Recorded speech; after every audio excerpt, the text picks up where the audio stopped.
My insomnia is rewarded. My insomnia. Cloud Massacre, thank you. Thank you, Cloud Massacre. 99 cents. Thank you, Cloud Massacre.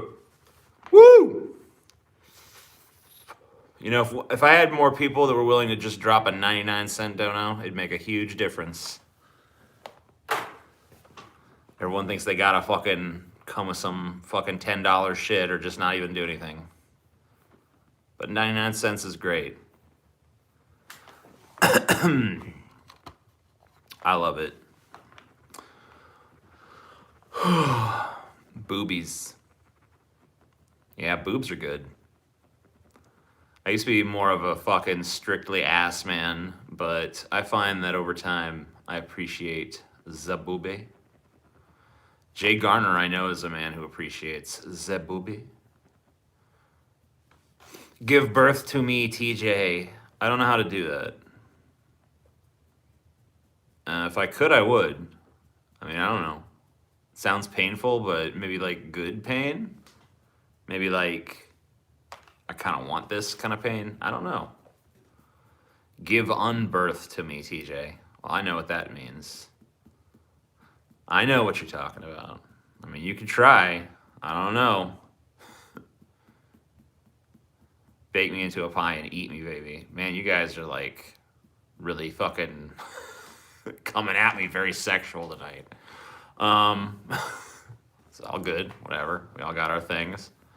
I do indeed. Thanks, Jay. Day.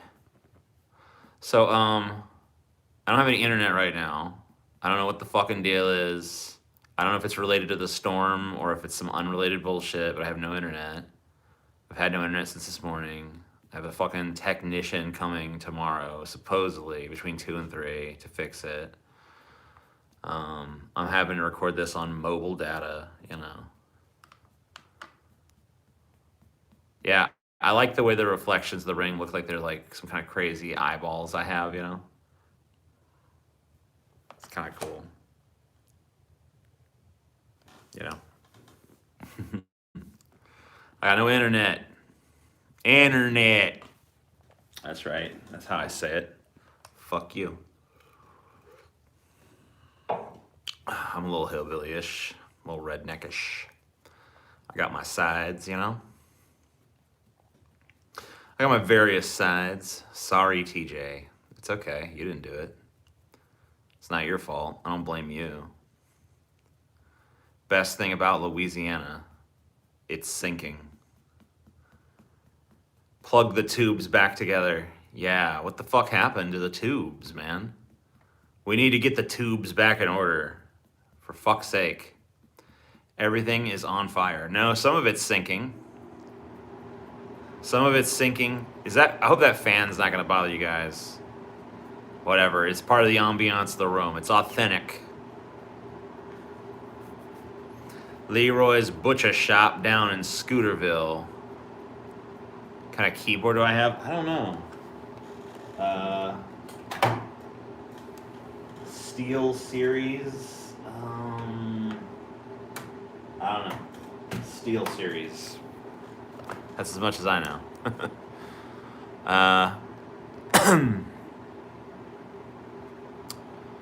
I'll wear my sunglasses at night.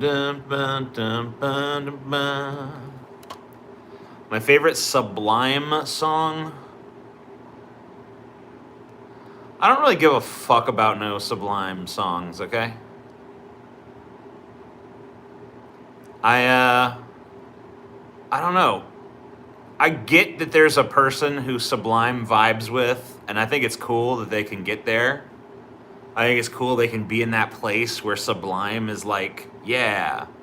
But for me, Sublime is like, whatever. I don't know. I don't hate it. I'm not like... There's lots of music that if you put it on, I'm like, oh my God. Started listening to fucking, you know, Warrant or something. I don't know. Some shit like that. Sublime, though. I don't know. I can listen to it, I guess, but I don't want to. Ultimate question. Is The Inner Light the best TNG episode? Well, what is it about that episode that's so good? What is it about it? It is a great one, but why? You know what I mean? I don't think it's the best one, personally. I don't think it's the best representative of the series. I think that it shows the range of Star Trek. I think it shows that Star Trek can be moving and poignant and beautiful. And that's an important thing. But that's not really what Star Trek is. That's not really, like, to me, the best episode of the show should be something that's emblematic of the show at its best. Doing what it does best. And to me, that's just always going to be 100%, not really any fucking question about it. I think it's called Best of Both Worlds, 1 and 2. The Borg one, right? That's when the show got fucking really good. Measure of Man is a good fucking episode. The Drumhead is a good fucking episode. There's plenty of fucking good episodes of Star Trek The Next Generation. Every season, there's probably at least like 5 real gems. Well, maybe not some of those early ones, but every fucking season after like 3, every season, I would say 3 on, there's like 5 or 6, maybe even 7 or 8 gems. And then there's some mediocre crap, which represents about fucking 70% of what's left. And then there's like the bad Star Trek, you know? It really sucks that everything has to be so good now.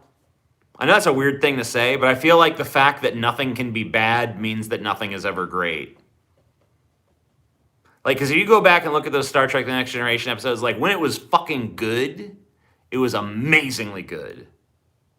When it was bad, it was so shit. But the bad ones and the good ones came from the same fucking place. Willingness to experiment, willingness to fucking try new ideas, willingness to fucking take a crazy concept and run with it. I just feel like now everything's so fucking play it safe. Whatever. Old man ramblings, maybe. Fuck. 36 is old. Can I be old yet? My thoughts on pop punk.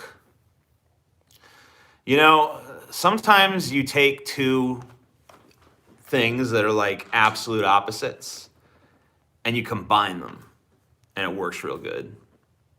It forms like a real fucking beautiful resonant fucking thing. Like, wow, really brings a whole new dimension to shit. Like Tori Amos doing the sad version of Smells Like Teen Spirit. You know, it's kind of beautiful, right? Because she brought out the sadness of the song, and Kurt's death was pretty fucking fresh. So it's almost like pulled out that tragedy and shit, right? And it's kind of nice. What does it have to do with anything? Well, the thing is, pop punk is not that, okay? Pop punk is when you put two opposite things together and it doesn't fucking work. It does exactly what you expect it to do. It fucking repels. Yeah, pop punk, it sucks.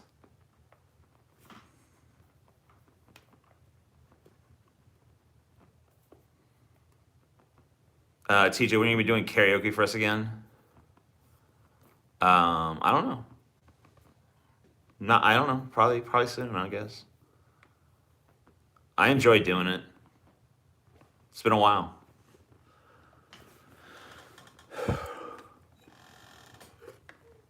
I want to do a karaoke charity stream. I have all these ideas I want to put together, and then I'm just like too lazy to do them. Does anyone else have that problem? I have tons of good ideas, but I'm too lazy to do them. I need people who are really talented but have no ideas to be my servants, and then I can make them do my cool ideas. Boom. Producer credit, yay. Yeah, that poop my pants today thing, fucking, you know.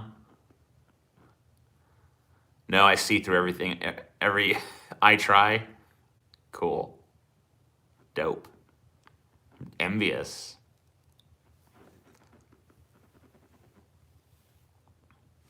It was crazy to me. I was sticking my hand through my beard, and I started going this way, which I guess I don't normally do. And I'm just like, whoa, it's really long. It just keeps going. I'm still holding stuff. Holy shit. Ah!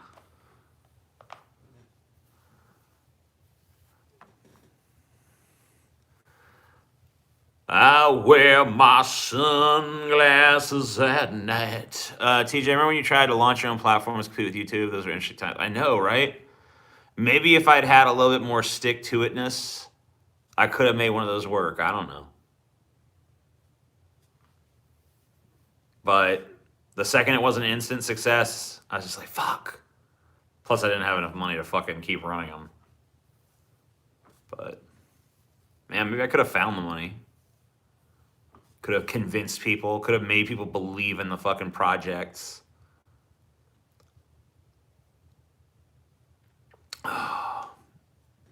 Problem is, I just don't understand technology. I should never have been trying to do web shit. I should have had a partner that understood that shit better. Whatever. Hindsight's fucking 2020, right? Thanks for the stream, TJ. Really needed it tonight, says an idea guy. Well, thank you, an idea guy. I really needed it too, you know? After a fucking day without internet, a day that I didn't get to meet my shooting obligations because of no internet, a day when, you know, oh my God, you guys, I know it's first world problem shit, but I had some fucking awful experience at a Mexican restaurant today. I actually talk about it in a Grease Trap that's coming out, so I'm not going to talk about it here, but man, had a nasty fucking experience. Yeah, I've talked about the Rick and Morty finale. I mean, you should just, I don't know which one it's in. I wish one of you guys would fucking minute mark this shit for me. I can't do it. I mean, I can, I just don't wanna. But I know that one of you is like an anal retentive, like, "Arr!" I need to get one of you motherfuckers doing that. It'd be beautiful. Yummy Mexican food. It was not yummy. It was bad. Do I look in the comments for it? I do sometimes, but I never find it, so I guess I don't really look that much anymore.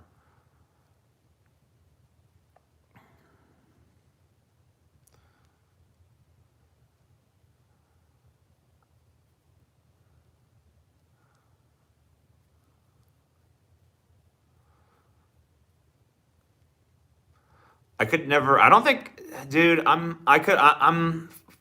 don't think I could watch a movie like The Ice Road anymore. I just don't think I could bring myself to fucking do it anymore. I know exactly what it is. I know exactly what the experience is like. I know every fucking thing that's gonna happen. I know the exact kind of performance that Liam Neeson's gonna give. I know every side character and what their fucking arcs are gonna be, and I know who the comedic relief is gonna be and what they're gonna be like and the kind of stuff they're gonna say. I just don't. I can't fucking bring myself to sit through that again. I know that kind of fucking movie. It's like a B movie with a former A-lister that, I don't know, has just like nothing to it.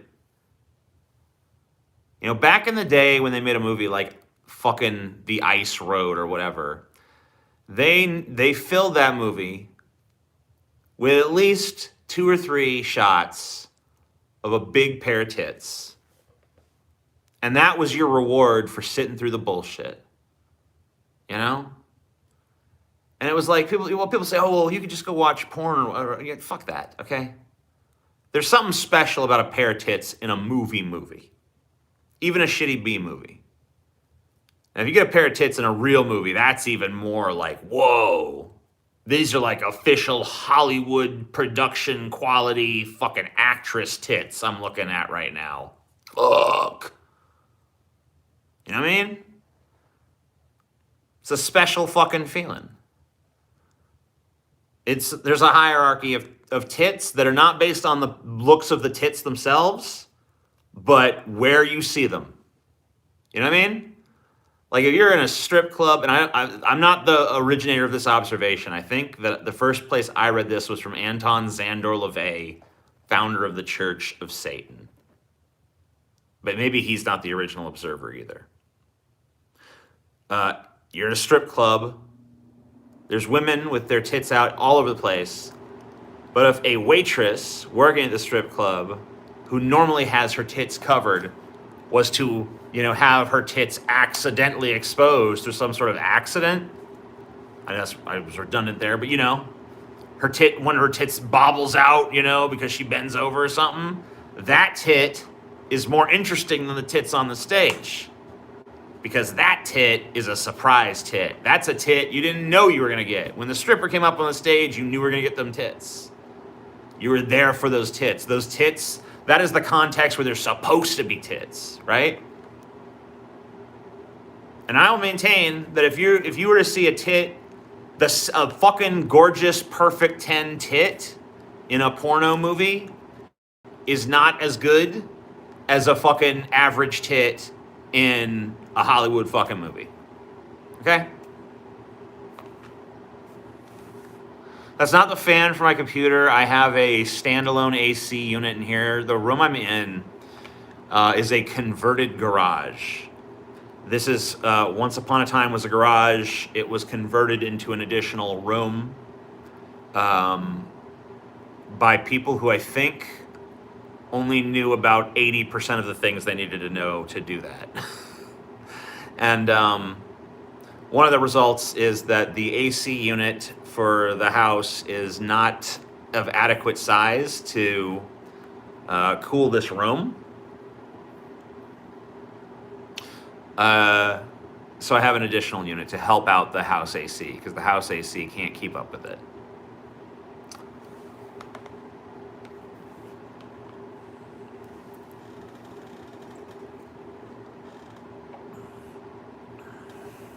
What about tits you weren't supposed to see in real life? Ever have that happen? Oh, yeah. I remember the last time it happened and the feeling it made me feel. I was at the fucking grocery store, and there was a woman there where her tits were average size, I guess. Handful size tits, right? And she's wearing a tank top, and she leans over to pick something up, and the tank top is loose enough that I see a side boob glance of the nip. Only for a split second. I was just like, whoa. And I looked away, I looked away because, I don't want to invade her privacy. I don't want to be a creeper or nothing, but I saw. It's like, whoa. That's crazy. ADV says, I'm pretty drunk, so here's some money, TJ. I hope the situation gets better soon. Thanks, man. I appreciate that. Sergio Rivera gave $4.99 and says, Malignant and was entertaining, funny to see a mainstream director like James Wan embrace full-on camp and schlock, treated as a dark comedy. It's funny. Cool. I don't know. I've honestly not heard about it, so I've not been tuned in to like what's going on in the film world or whatever. But yeah. What was I saying? Fuck, I don't know.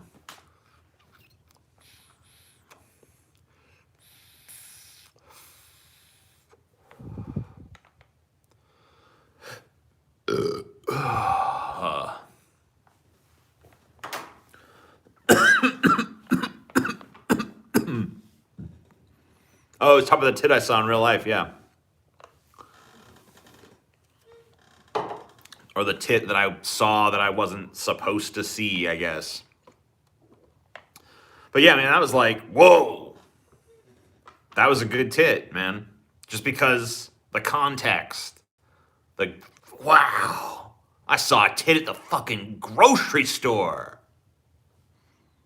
You know? That's a good fucking feeling, man. TJ, run on the platform. It's like when I was in New Orleans, like a few months back. I was going to the casino, and some party bus drove by these girls on the corner, and the party bus was like, "Yeah, girl, what's up?" and all the girls started twerking and shit, and they're just like boom, boom, boom, bouncing their butt cheeks and stuff. I'm like, God damn. Wow. This is great. I didn't just driving down the street, see that shit on the sidewalk. Good stuff, man. It's a happy feeling, bro. Where's the line separating a healthy appreciation of bodies in the wild and being a creep? Here's the line. If it gets to the point where they notice you doing it, it's probably gone too far. If you see a girl with a nice ass, the appropriate thing to do is to look at her ass for a second. You can go like, you get this, you get like, that's what you get. And then you got to live with that memory. And then you can kind of side eye her every once in a while to kind of just see if she's still there. And then when she leaves the building, you just stare the entire time because she's going anyway. And you're just like, God. Oh, Jesus fucking Christ. Why not be a creep? I mean, you're perfectly fine being a creep if you want. I mean, he asks how to do it without being a creep, so obviously he doesn't want to be a creep. If you want to be a creep, that's your fucking business. You can do that and then deal with all the creep shit. The reflection in your glasses looks like an eyeball. I am so aware of that. But that's what you get. You get the one. So let's review that again because it's complicated, okay? You look at her ass. You get 1 second. That's one beat in your head. Boom. Maybe 2 beats. Boom, boom, 3 beats. Let's see. Boom, boom, boom. That's too long. 3 beats is too long. 1 beat, if you can. 2 beats, you gotta pull away. 3 beats, you're turning it. You're not quite a creeper at 3 beats. Let me see how many beats it takes to actually be a creeper. Boom, boom, boom, boom, boom, boom, boom. How many was that? 7. 7 beats. If you look at that ass for 7 beats, you're officially a creep. It was 7. I'm sure it was 7, okay? Whatever. It's 5 or 6 or 7, somewhere around there. The more you get towards that end of the spectrum, the more you're in creeper territory. So that's the initial gaze. When you notice the fine ass, well, there's different rules for titties. We'll go after that in a second. Ass, boom. You get 5 beats, tops. 2 is probably where you need to be at. But 5, I can understand it might take a second for you to even process like what you're seeing and look away. But you gotta do it. So then she goes where she goes, you go where you go. You know, if she's leaving, you know, you can kind of like sort of side eye, keep track of where she is. And then when she leaves, you get your fall. That's when you get your uninterrupted, just like, wow. 7 beats is normal. Dude, I'm just telling you how it is, okay? You can hate me. Don't hate me for bringing you the facts, all right? I didn't make the fucking rules. If I made the rules, it would be totally acceptable for you to just like sit down in front of her ass with a bucket of popcorn and be like, this is great. What a show. But I don't set the rules. So, yeah. And for tits, it's different because tits are inconveniently located in the front, okay? And, you know, you stand way more of a chance getting caught staring at titties. So, like, titties, you literally got to fucking, like, what you got to do is, like, kind of, like, figure out something else you're going to look at that's just past her. And then in that moment, when you're going by, you kind of, like, here, I got to take, you just, like, these are the titties right here. You're going to, like, find an excuse to look over that way so you can be like, you know? But you got to do that, like, smooth. You got to be like that, okay? You can't do it. That's what you got to do with the titties, man. But sometimes, I remember one time it happened to me when I was a kid at the first time I ever was taken to, like, Hooters, right?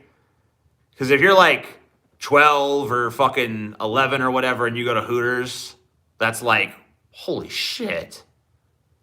Hooters is like amazing if you're that age, you know? I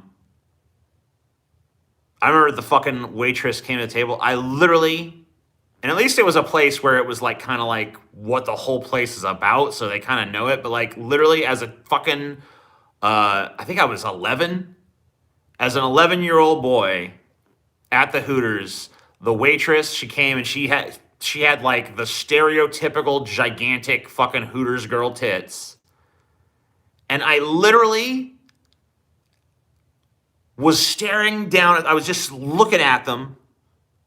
I was up on like the high table looking at these fucking tits that are just like draped over the edge of the table. And I just literally could, like, she's asking me what I want to drink and stuff, and I literally could not pull my eyes away from her tits. I was just like,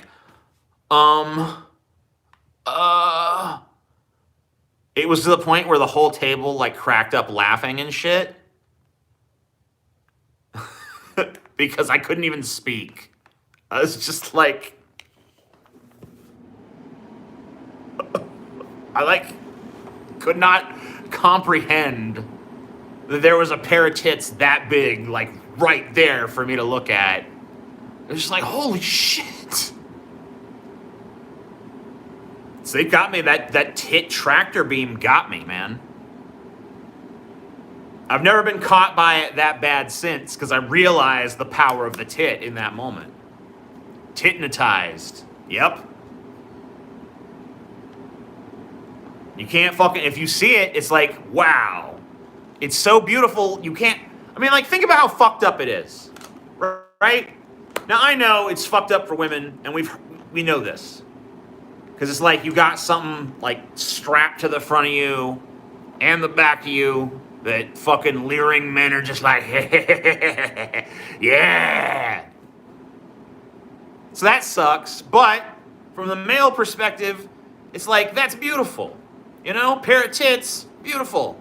Big gigantic ass, beautiful.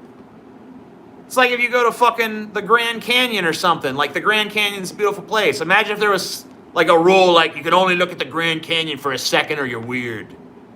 You know what I mean? Okay, there it is. I don't want to stare too long. It'd be improper. I don't want to soak in too much of its majesty. It's like, fuck. That tit story is worth at least $2. Thanks. You're worth at least $2.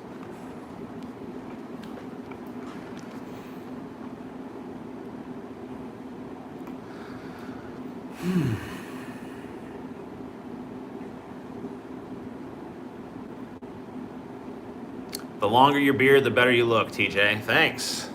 It's pretty long at this point. I was that way not too long ago. I'd look away. I had to keep talking. Taking another look again. Yeah. Femboy Hooters doesn't make sense. Can we just, like, talk about this? Like, has anyone ever, like, is it just implied that it doesn't make sense? Like, everyone agrees that it doesn't make sense, so they don't care? Is it just that kind of thing? Because I've never seen anyone just come right out and say that it just doesn't make sense because femboys don't have fucking Hooters. It's like one of the fucking defining characteristics of, like, the femboy, right? Is they don't have Hooters. They're very feminine, but they don't have tits.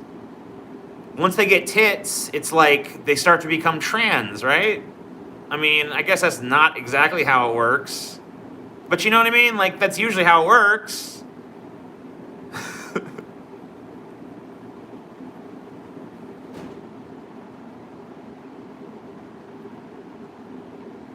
I guess there could be man tits, yeah. But, like, you know, I don't really see a lot of, like, the fat femboys. Femboys tend to be svelte. Yeah, man, I guess I am leaving out the man tits.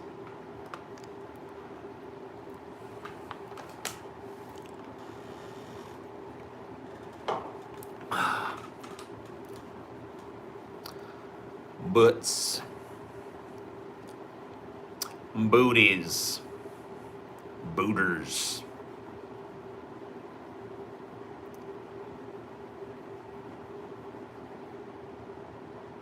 Maybe they just need to have a femboy section at the Hooters, right? Equal opportunity employment and shit. Maybe some tables, like they used to have a smoking section in the restaurant. Maybe some Hooters, where popular demand dictates, have a little femboy section, right? It's like, hey, we would like to sit in the femboy section, thank you. And you get a little femboy waiter. Why not? I don't see why not. Fuck you.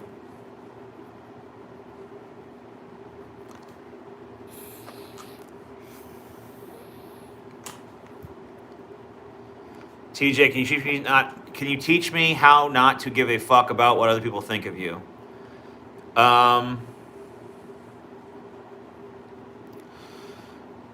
It's pretty hard to get completely there. You're wired as a social animal to give a shit about that. So what you have to do is you have to think yourself out of it to the greatest extent you possibly can. And the way you do that is you tap into the part of your brain that just sees people as like physical objects that happen to occupy the same world you do. Don't think about them in terms of like their brains or what they're thinking. And just remember that most often people are not thinking about you very much. They are mostly self-concerned the same way you are. Maybe they have a passing thought that you look weird or that you're stupid or whatever the fuck, but like most of their mental energies are being, devoted to the stuff that actually, matters. I find that it helps to look people in the eye, no matter how uncomfortable it might be for people who have social anxiety. Even if you don't maintain eye contact, making eye contact at some point, I feel like is helpful.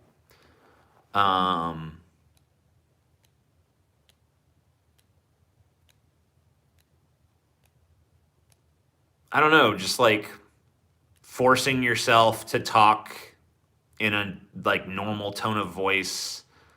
I don't know. I just try to be fucking direct with people because I don't really want to fucking talk. I don't want to be in a conversation. I don't really care what they think.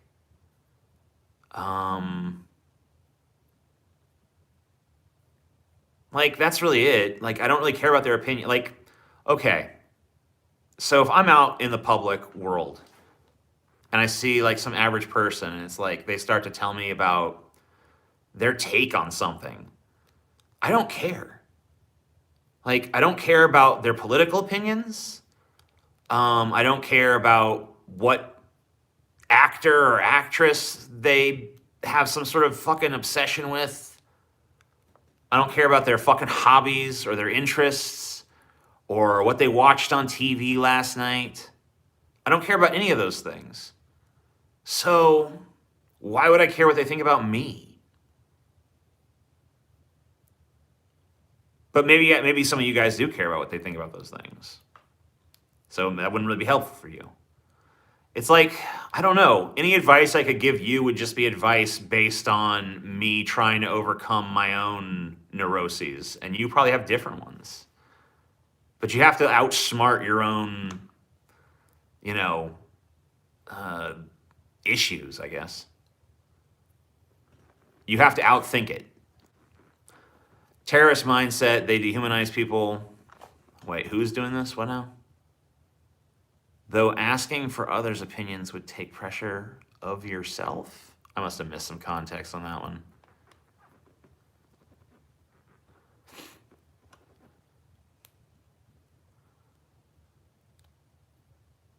Big old titties jiggling, flopping about. Sorry.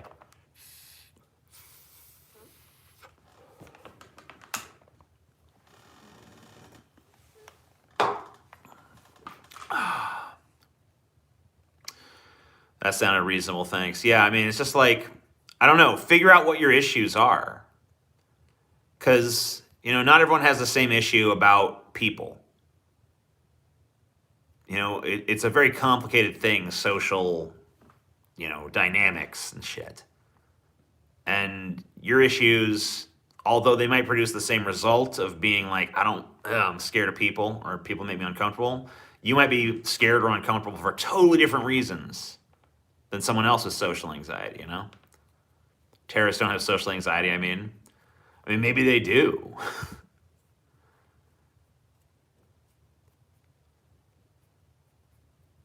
Maybe they have social anxiety to the point where they like want to hurt people in society.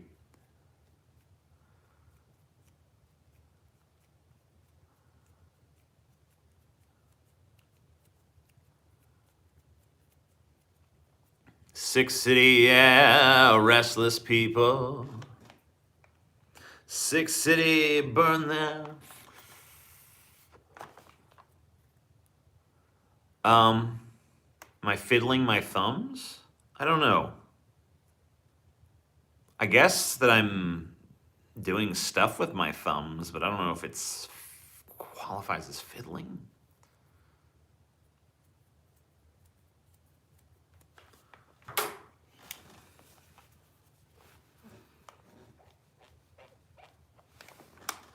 Kind of washed out there.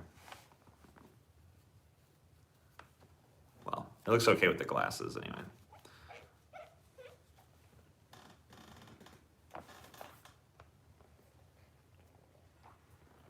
Weed, message retracted.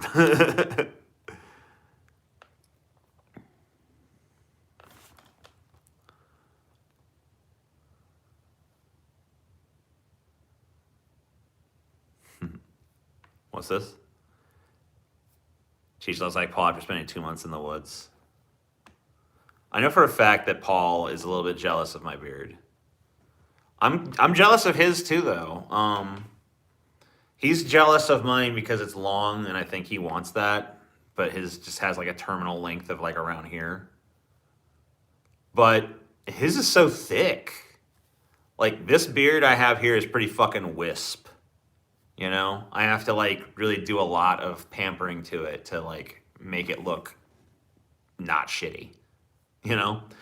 He's like got a pretty naturally thick, luxuriant beard, so I don't think he has anything to worry about or feel insecure about in the beard department. I feel like our beards are pretty equal. Now, once my beard gets down here, like once it's like down to my like belly button or something, then I'm just like clearly superior. But it's got a long way to go. That's like maybe a year or two away. And I could die before I even achieve that. Who knows? I don't even, needs part 2. I guess it could happen. Shit, why not?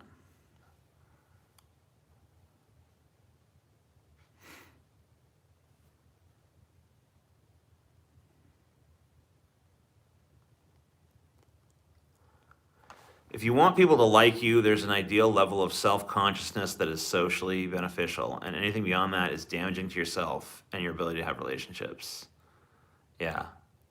Well, here's the thing. Like, I feel like part of the problem about being me is that I tend to take everything to one extreme or the other. So it's like, if I try to like find that happy medium of like, I'm gonna cut loose a little bit more in public and not let my hyper social consciousness ruin my enjoyment of social settings and shit.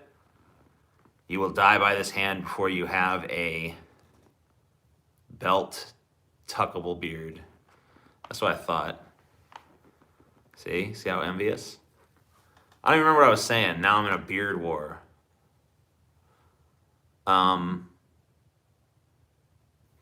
Fucking Paul. He derailed me. Son of a bitch. What was I talking about? Discussion on family dynamics in the last grease trap was really interesting. I don't remember it because it was a while ago for me. Been having some interesting grease traps lately.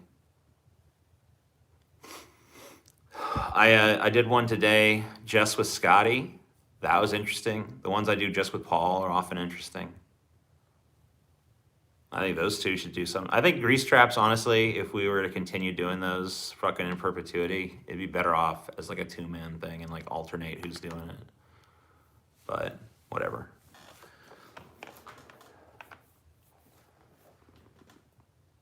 Social stuff with people is what you were discussing. Yeah, I don't remember what aspect though. Totally fucking forgot. This marijuana might have something to do with it. I don't know.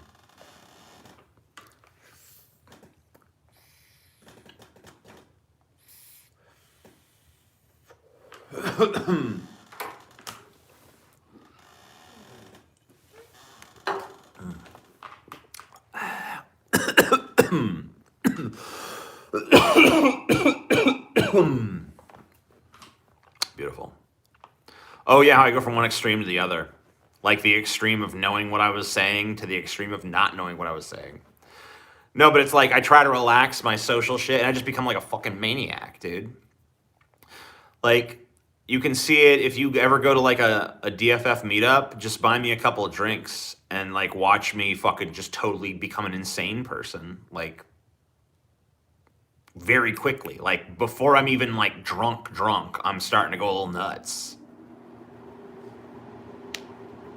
And it's just because like the thinnest veneer of civility is all that exists. And then as soon as that's like peeled away, it's like monkey shit. Did you weep for the loss on September 11th? I don't think I did. I really don't think I ever did. I mean, I did eventually. I did when I saw Michael Moore's documentary Fahrenheit 9/11. Or you know what? It might have actually been Bowling for Columbine. Yeah, you sure did, Paul. Man, I wish I could have you on right now. I wish I actually had fucking internet. Oh well. But yeah, it's true. You did make me fucking super uncomfortable with that shit. I think I'd be better at it now. I've gotten a little bit better at doing small talk with people. I've gotten a little bit better. I don't engage, I don't fucking bring it forth, but if they do it, I'm like able to like kind of like, ah ha ha, that's funny. Yeah, okay. I didn't cry about Norm Macdonald. I was sad. I fucking was stunned for a fucking moment. I was like, what? Fuck. But I never cried. Maybe if I saw like a heartfelt tribute to him or something, I could fucking work up some tears. But it didn't like in and of itself make me cry, you know? But I've always been a fucking hard piece of shit when it comes to like crying. Except if I mean like media fucking gets me. But like real life shit, rarely. Very rarely.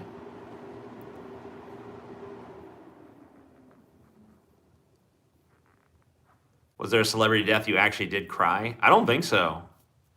I don't think that's ever happened. I think probably the saddest a celebrity death ever made me was probably when George Carlin died.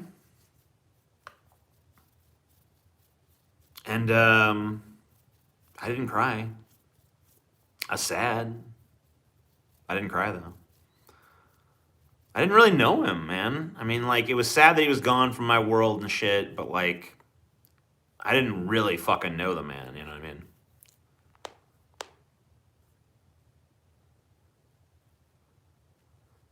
I mean? Robin Williams, he was a shocking one, but I didn't cry. Didn't cry for Hitchens. Didn't cry for none of them.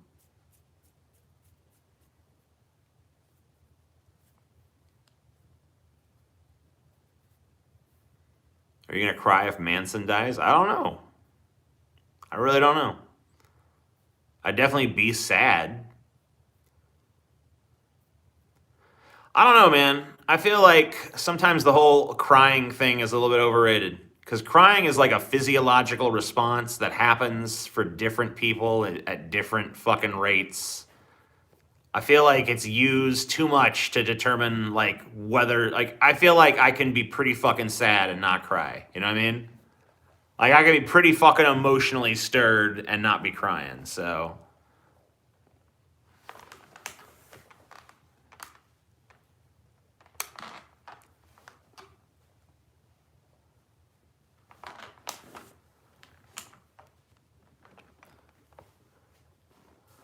Dude, I literally haven't cried in 10 years. Yeah.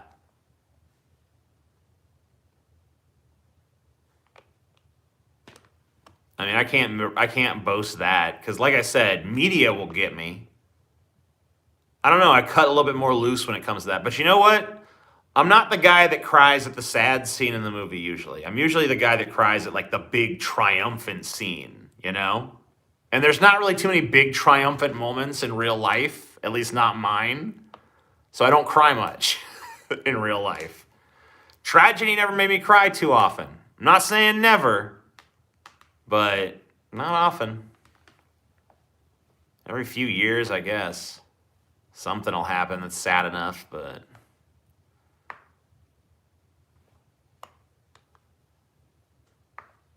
I have not cried in quite a while. Yeah. I don't think it's a big deal. Like, I've gotten sad plenty of fucking times, you know what I mean? But I don't always cry every time I'm sad. Like, I don't know, 99% of sads don't involve tears.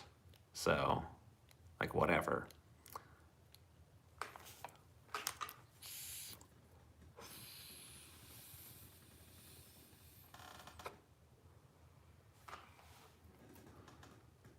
What was the last movie you cried on?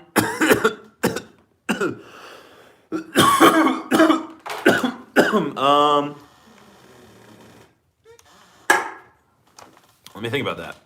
I don't know. I don't remember exactly. It probably hasn't been that long. You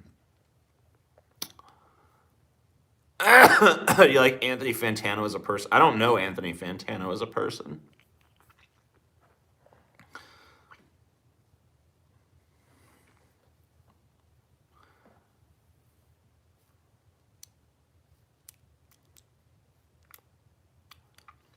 I mean,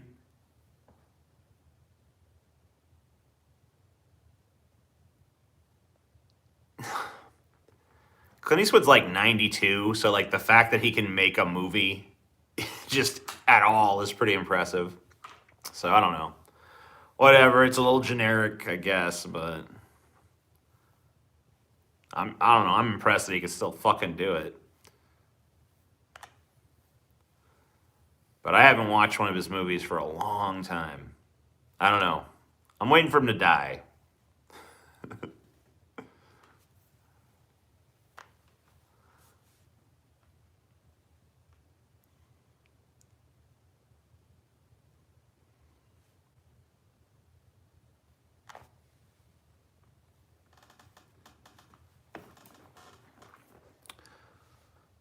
Yeah, Shawshank Redemption, I definitely have cried at a few times. I mean, now I know every fucking moment of the thing. I can't. I don't think. I haven't watched it in years, but I think I still pretty much remember like 90% of what happens, just because I saw it so many fucking times.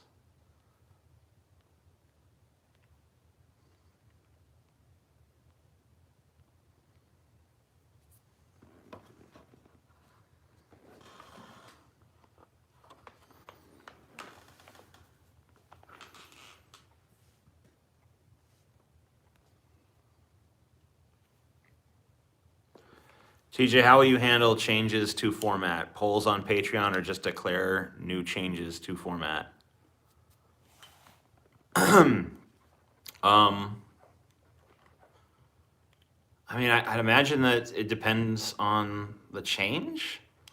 I could see some stuff maybe we'd put to a vote to our audience, especially if we ourselves weren't sure and we were like seeking public opinion. But I feel like if we're pretty confident in the change, we would probably just do it. You know, and a lot of times, I mean, like, we know that if we make a change and it doesn't work, we can always change back.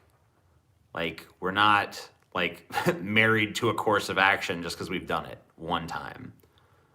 Like, there's been changes we've done where we're like, this isn't really... Like, for a while, we tried to, like, really have our content, like, super polished and edited. And it's just like, it didn't really make a difference to people. So we're just like, okay, that's not really what matters. You know, we started doing the 30-minute shows 3 times a week, and it's like, okay, how's this gonna do? And, you know, I think for the most part, people fucking liked it, and We've seen pretty good views since doing it. So I don't know. I feel like that one is probably one that's like, okay, cool, this works. We changed our schedule recently because I noticed that, you know, our audience's peak hours were from in a certain time window, and our time slot was pretty much coming on right after that window ended. And it's just like, oh, well, we should put the fucking videos up when they're most active. And that's why we fucking changed the fucking schedule. And since we did that, we saw like, I don't know, like a 9% increase in like views or something like that. So, you know, little changes like that can make a fucking big difference. And stuff like that, we really don't run by people. We just like look at facts and metrics and make the decision that seems logical.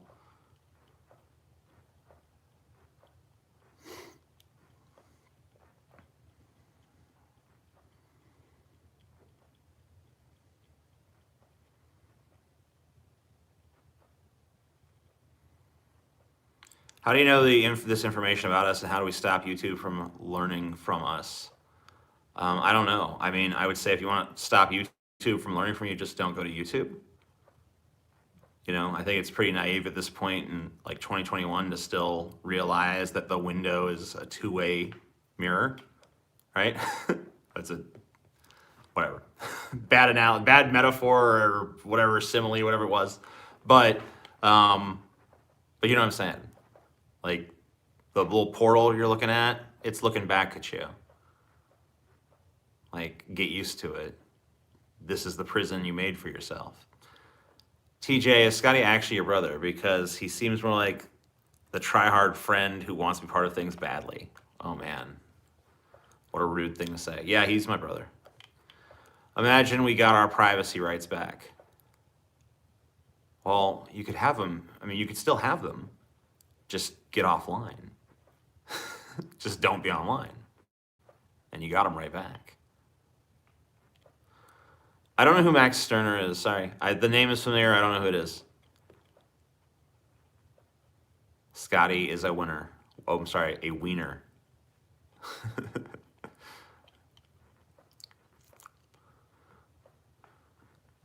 We used to have them while being online. No, you didn't. You had the illusion that you had them. That's it. You had the illusion, and the illusion has crumbled since. Do you know who Sam Hyde is? That's a YouTuber, right? I think that's a YouTuber. Couldn't tell you what he looks like, couldn't tell you what his videos are about, but I'm pretty sure that's a YouTuber. Am I right?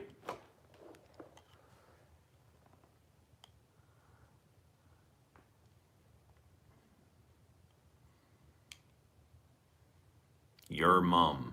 Fuck.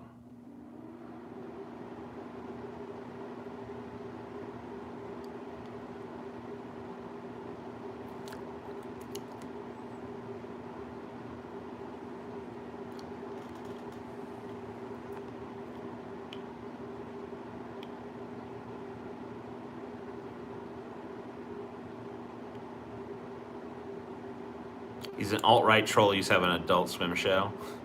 Okay. What's it feel like being a content creator now? Like, say, 10 years ago, does the potential threat of getting canceled feel like a roadblock to what can creatively do with your videos? No. I don't really feel like there's any roadblocks to being creative. I feel like it's really easy to be creative. You just create things, and it doesn't really matter what other people think. If you want to, you know, sculpt your shit into little, you know, shit people, then you do that. If everyone else thinks it's repulsive, whatever, you had fun. So who cares? Just be creative. You know? What we're talking about is like creativity versus celebrity. If you're in it for celebrity, then yeah, you gotta be scared. If you're in it just to like create and have people enjoy your creation, like-minded people, then, you know, whatever. The world always has that. Scotty, he's at his house, probably watching TV or enjoying his internet. Lucky him. Or he's, asleep. I don't know. He's doing whatever Scotty does at this time. I don't know. I'm not around. Um, Gotta go, TJ. Wish you the best. Thanks, Louis Devosca. What speed do you get? My internet? Well, right now the speed I get is 0 because my internet's down. It's been down all fucking day. And I don't know why. My power was also out today at one point, so I don't know who's messing with lines around here, but someone is, and I think it's fucking shit up.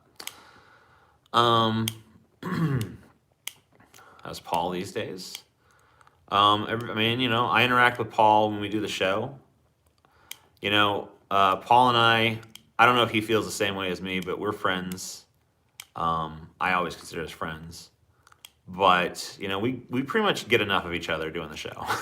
You know what I mean? Like, we say everything we need to say. Like, there's times when, like, we fucking want to talk outside of the fucking show. But, like, for the most part, like, we get enough of each other. So, Paul is exactly what you see of him on the show. There's no pretense to Paul. If Paul's in a bad mood that day, you pretty much get to see it. Paul takes the energy of his emotions and puts it into whatever performance he's doing. And, from what I can see, there's days when Paul is like fucking frustrated and angry. And there's days where Paul is fucking sad and depressed. And then there's most days where Paul is like pretty happy-go-lucky dude in good spirits. And it's just like, whatever, it's the luck of the draw. But he knows how to he's a good enough performer that he knows how to use all of those for whatever he needs to use them for. Like, he knows how to play it off. So I don't know, I feel like Paul's fine. Paul's always been pretty much the same as he is now, at least from my outside looking in perspective. Who is my best friend? My wife, Chelsea. Scotty is the weakest of the DFF. I don't know that that's true. Paul is still ripped off about Nimoy. I feel like Paul was pretty happy to get that criticism because I feel like it made him take what he was doing more seriously. I think he realized, like, wow, I did fuck this off and I need to do better. Leonard Nimoy fucking dressed me down. I think that was an important moment in Paul's life. That's always the impression I got from it, the way he talks about it. I feel like it was something that was valuable to him, even if it might have hurt.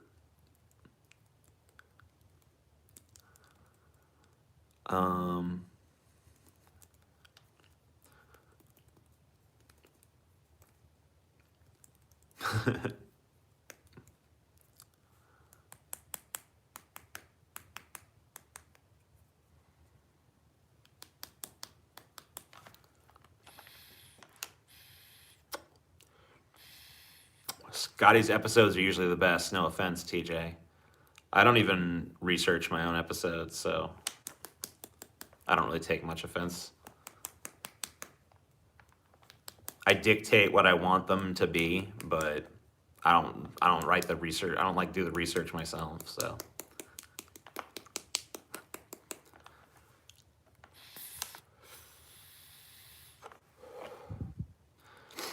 I find that it's better because A, I don't have to do work that I don't want to do, and B, I get to react in the moment just like everybody else. So I think that's pretty cool. Why does Scotty talk like he has marbles in his mouth? Not that there's anything wrong with that. Scotty has like it's not like a speech impediment, I guess, but it's like I don't know. He thinks faster than his mouth can possibly talk. Like, he just has a very fast moving fucking brain and mentality. Like, he's always thinking at a mile a fucking minute, so his tongue can't keep up. And, like, to talk at a normal pace for him feels like he's speaking incredibly slowly.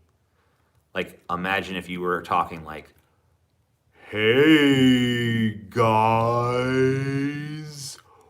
what's up?" You know? That's how he feels trying to talk at a normal pace. And so, I don't know, his, like, mouth kind of slips a lot as he tries to, like, regulate that shit. And he does have, yeah, he has a stutter too. I mean, Scotty has he has a slight stutter. But it's more like he trips over his words.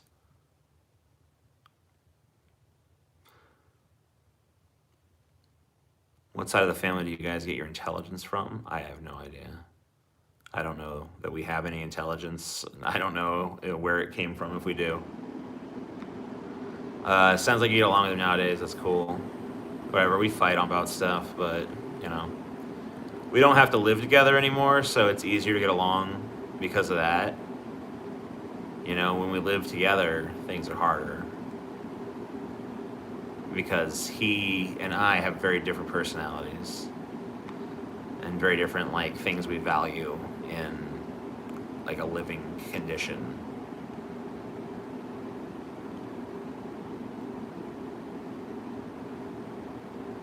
How's the dog going? Doesn't even make any sense. TJ, your dad seems like a truly fascinating character. Can I read about him anywhere? Not really. I mean, there's a Wikipedia article about him, but it's like, I don't know, probably like at least 30 to 40% not accurate.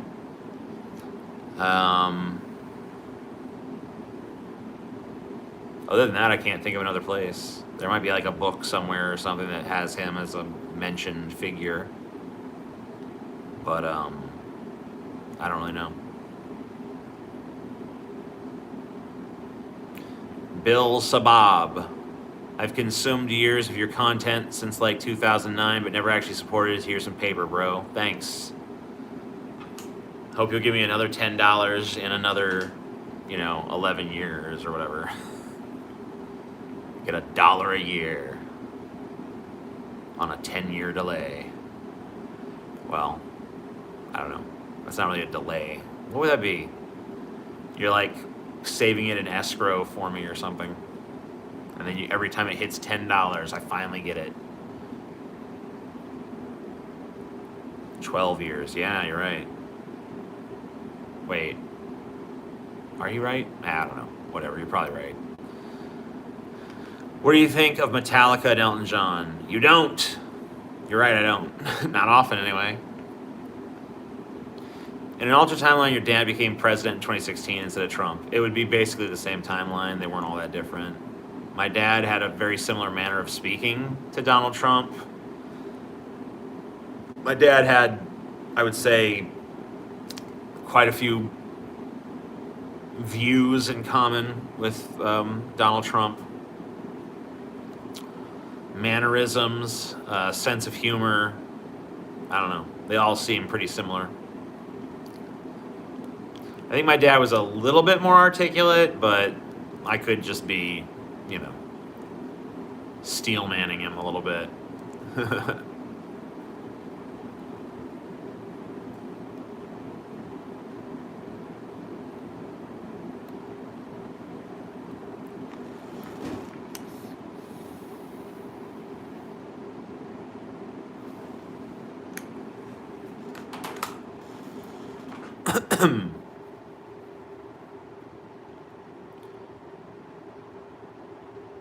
What do you say to someone with no lifelong friends?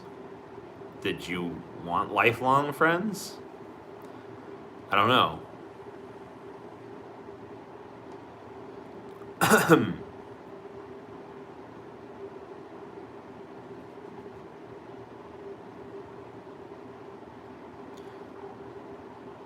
What part you don't like about Zoomer culture? I really don't know much about it, so I guess I don't know.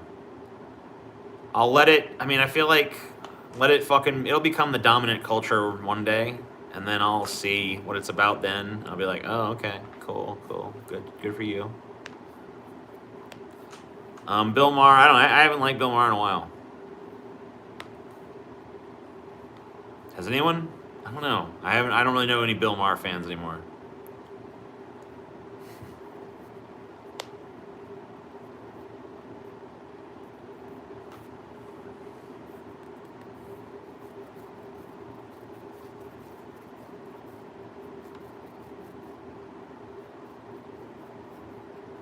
If you love the DNC, you love Maher. But who loves the DNC? Like, where are these DNC people? I don't know them. Maybe you guys know them. Any of you guys know these DNC people? Because I don't know the motherfuckers. I ain't never seen them. They're in the burbs. All right.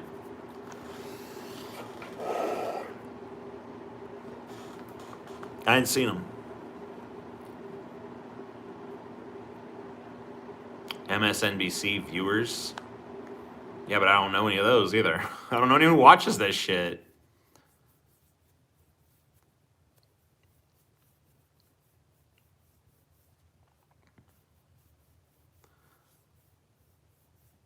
People who like the DNC are in the DNC. That makes sense. Old liberals. On the bright side, you probably would have been given a nepotism position in the White House like Ivanka. Oh yeah, that's pretty cool. Yeah. Yeah, it would have been cool if my dad became president. That's true. You're the man, TJ. Buy some Pop-Tarts. That's from Cam G9 with $8 Australian.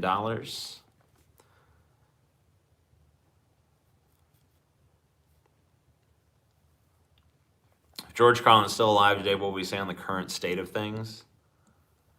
I have no idea.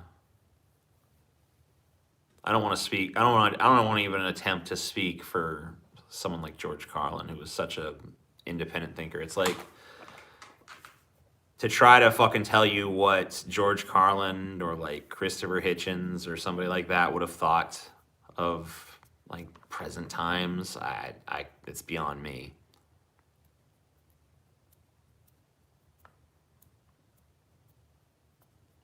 Carlin would be anti-vax. I don't know.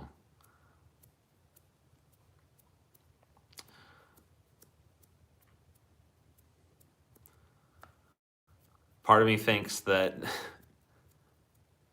I just don't know. I don't know where he'd be. I mean, I can kind of see where maybe you're coming from, because like I think about his germs bit where he did kind of like make some pretty fucking ignorant statements about like virology and shit.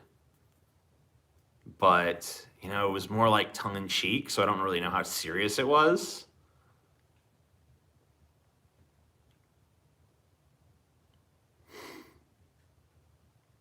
I don't know.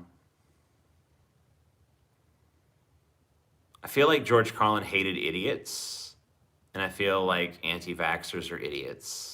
So I feel like he probably wouldn't like them. But I don't know. George Carlin was a free-thinking motherfucker, so who knows what he would actually would think. Hey, TJ, have some money. That's from Lobo Monos, New Zealand, $10. Thank you. If George Carlin were alive today, he'd be a leftist, centrist, right-winger, libertarian, authoritarian. Oh, like me. Okay, cool.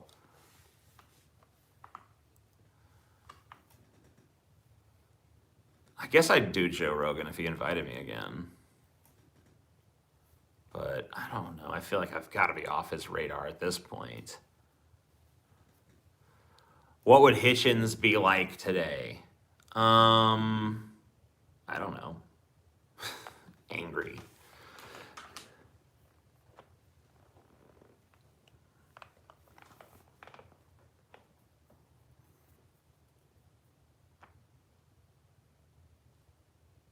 Good old CJ.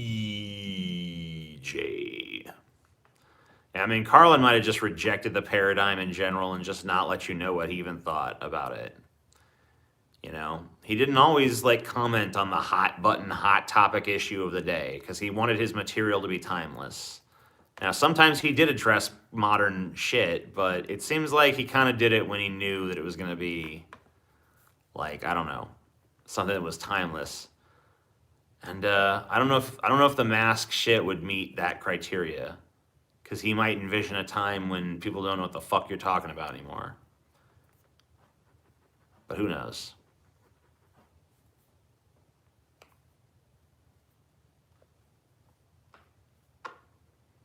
What do you think of the intellectual dark web? Kind of cringe, not gonna lie. Who was in that again? Like Dave Rubin and shit? I don't know. It seems not not that impressive. Just Dave Rubin's inclusion alone is kind of like, okay.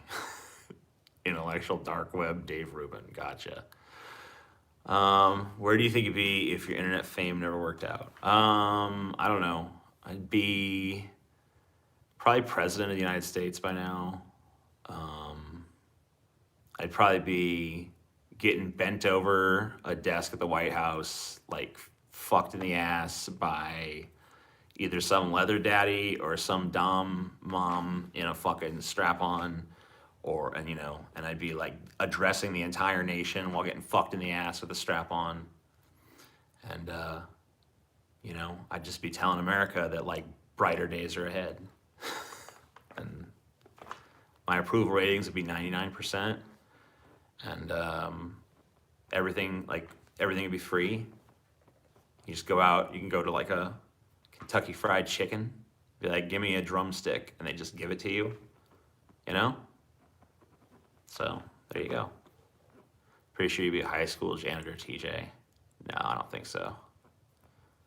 I don't think so, motherfucker.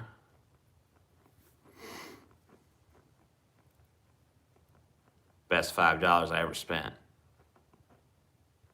Be an awesome timeline to live in, I know. See? We'd be a better world.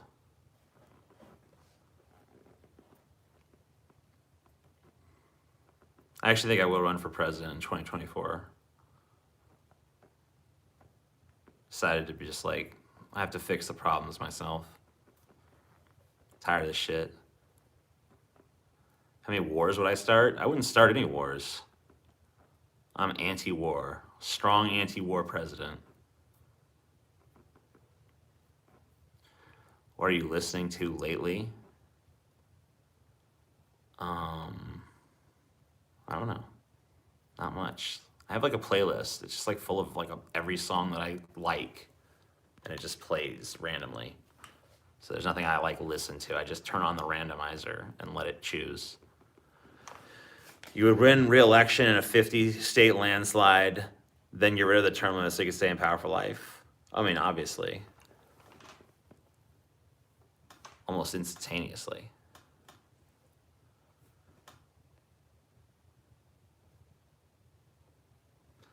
If I had to take a TJ's recommended video list because I was about to go without internet for an extended amount of time, what would you put on that list? I don't know. Fucking like whatever you want. I don't know.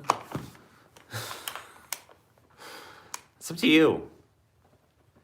TJ would start fast. I don't know what you're talking about. Socialism with TJ characteristics. Oh, wow. Yeah, that's good. Yeah. That's exactly how it should be laid out. Yeah, I'm telling you guys I'm running for president because like not many people watch this and shit. But I know exactly the best way to announce it. I'm gonna do Bananagate 2, and I'm gonna put it up on like Pornhub or wherever.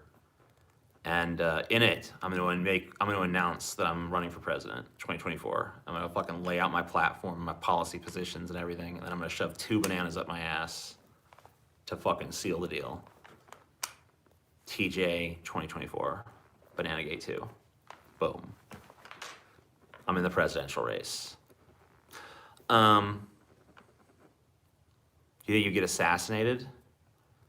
If I do, I hope it's literally with like, I always thought it was fun that assassin contains 2 asses. So I think that if I am assassinated, they should launch 2 big butted women at me and crush my head between their butts.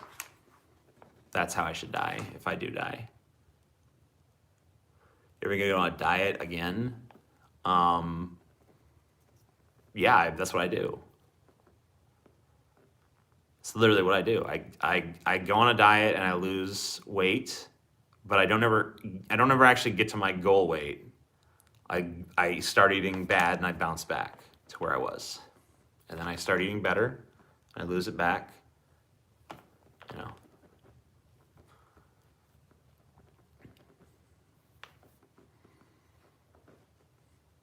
Paul be your VP? No.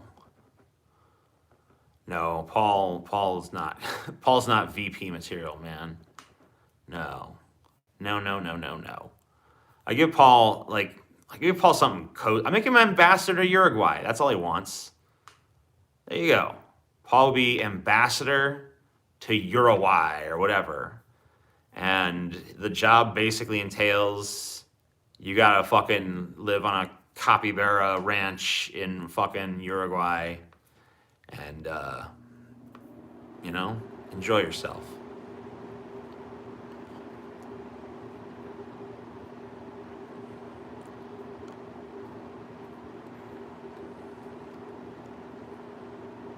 I want that for Paul so bad. Yeah, that'd be nice. And you know what? I feel like the salt would just wash away. Nice life on the beach with the cappies. Happy times. Oh, I gotcha. Mance will be your VP, right? No. Hands up if you're less than 6 feet tall. I assume TJ was 4'11" on a chair back in the day.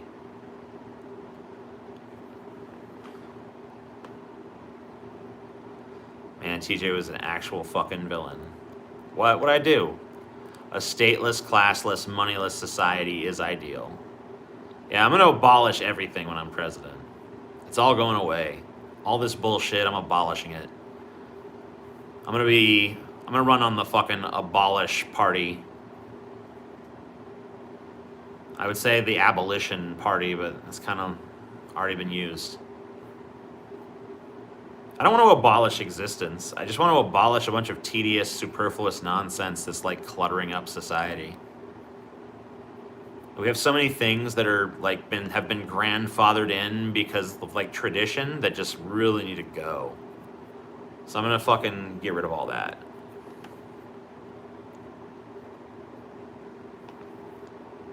TJ gets depressed if he's eating healthy for a long period of time. Actually, that says a lot about.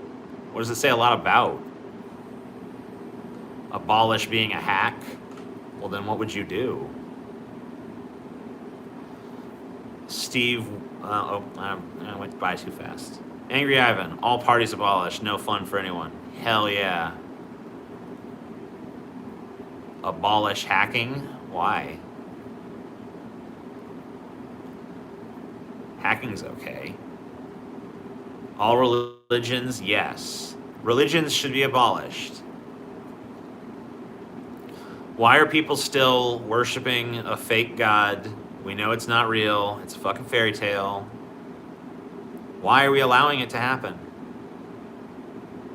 Because of personal choice? It's their freedom? Why do they have the freedom to believe in something that's ridiculous? Because they impose it on other people.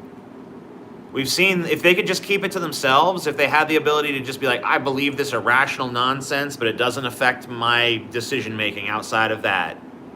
Okay, that's fine, but it does. They have a bunch of irrational bullshit positions that are based on God told me so it's gotta go. It's a hindrance. It's holding humanity back. That's how we'll know we live in a simulation when TJ and his VIP Marilyn Manson win in 2024. That's how you'll know that America's finally turned the corner. Tax these churches. Why? There's not gonna be any churches to tax. Abolished. Not in the new Constitution. Gone. Fuck you.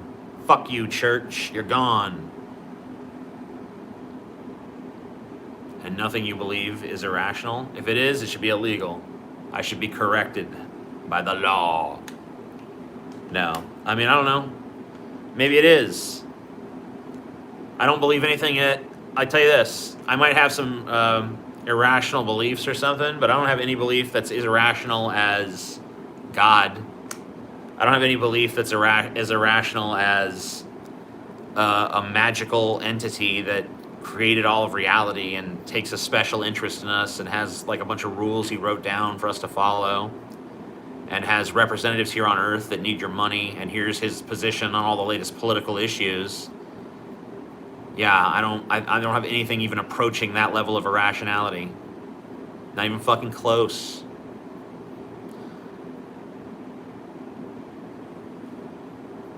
It's a raid, Shadow Legends. Sporting events are not bad. Sporting events are fun.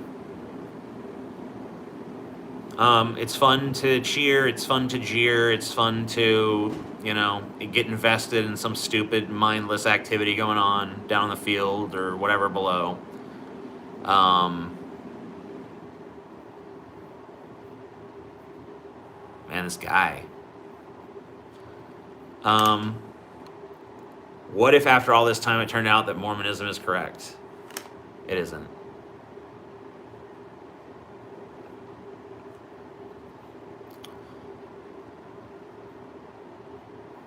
Yeah. I'm sorry, Skep. I know you don't want to fucking have to come here to deal with this fucking shit. Sorry about that, man.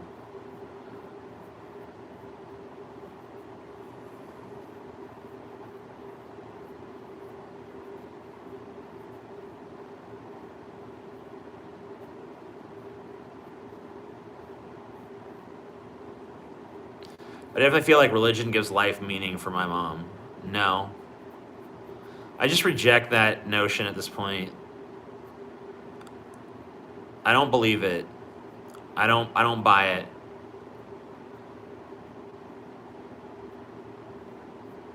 I don't buy that the only way for someone to be happy is to believe a whole bunch of stupid lies.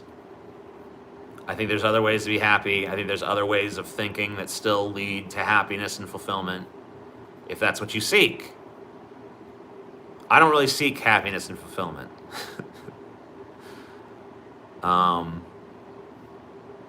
But hey, if someone wants to, I feel like they're perfectly capable of doing it outside of the purview of religion. There's been plenty of fucking people I've known that have been happy people who are fulfilled and, all that stuff. All those contented things without needing Jesus. Sam Harris floated on the Jordan Peterson train too long. I don't know what the fuck that means. I don't pay attention to Sam Harris anymore.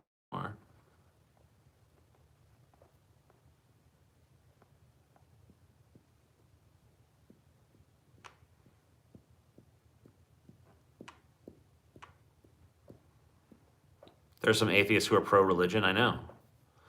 There are atheists who are pro-religion on the basis that it is like a social adhesive and it homogenizes values and stuff like that. But they forget that it homogenizes values that are regressive and stupid. So even if you're going to defend religion, you can't really say the ones that exist now are good. They suck. They've never produced good results. So if we're going to have a religion, it has to be a new one at least. But I don't even think we need that. I think we just need to fucking get rid of the concept. People are still going to be able to fucking have, seek out meaning and shit in life. It's not going to fucking affect that. I feel like Jesus had to be hung like hung like a horse. I mean, he was the Son of God. Well, they do say that Jesus was hung like this. So, little joke for those of you who are actually looking at the screen. Anti-vaxxers are almost a religion now. I'm just tired of this shit. Everything's a religion. It's all religions.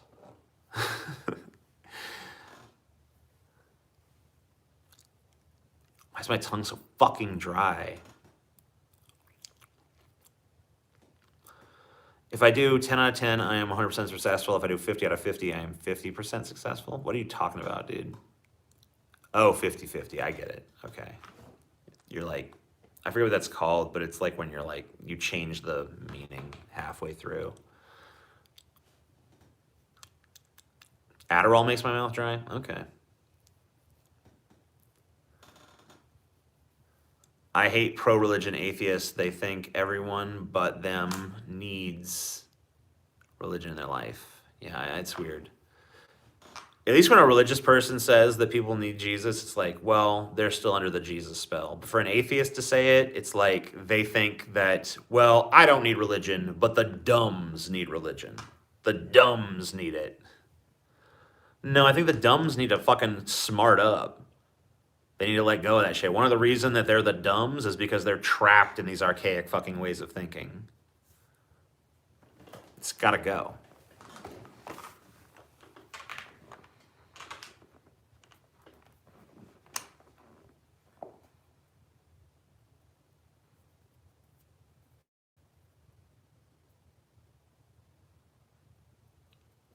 Dumbs can only get so smart. Yeah, but we might as well get them as smart as we can. Like, you know, even if a dumb can't be made into a smart, a dumb can be made into like a more conscientious dumb, a more reasonable dumb. Like you can train them to fucking think a little bit more clearly about shit. You can train them to be a little bit more skeptical of claims made. TJ is a good example of a smart dumb. There you go. Yeah, be like me. Be a smart dumb or a dumb smart. How do we solve the stupids problem? Final solution. I mean, well, like people need to stop. We don't need to necessarily like stop stupid people from existing, but we just need to fucking have a lower population at this point. If there's ever going to be a revival of YouTube atheism, I mean, I feel like there's still pretty popular atheist channels. I just don't watch them anymore. It's like a totally different group of people that have no real genealogical link to the previous, incarnation of YouTube atheism. It's like its own separate thing that kind of emerged.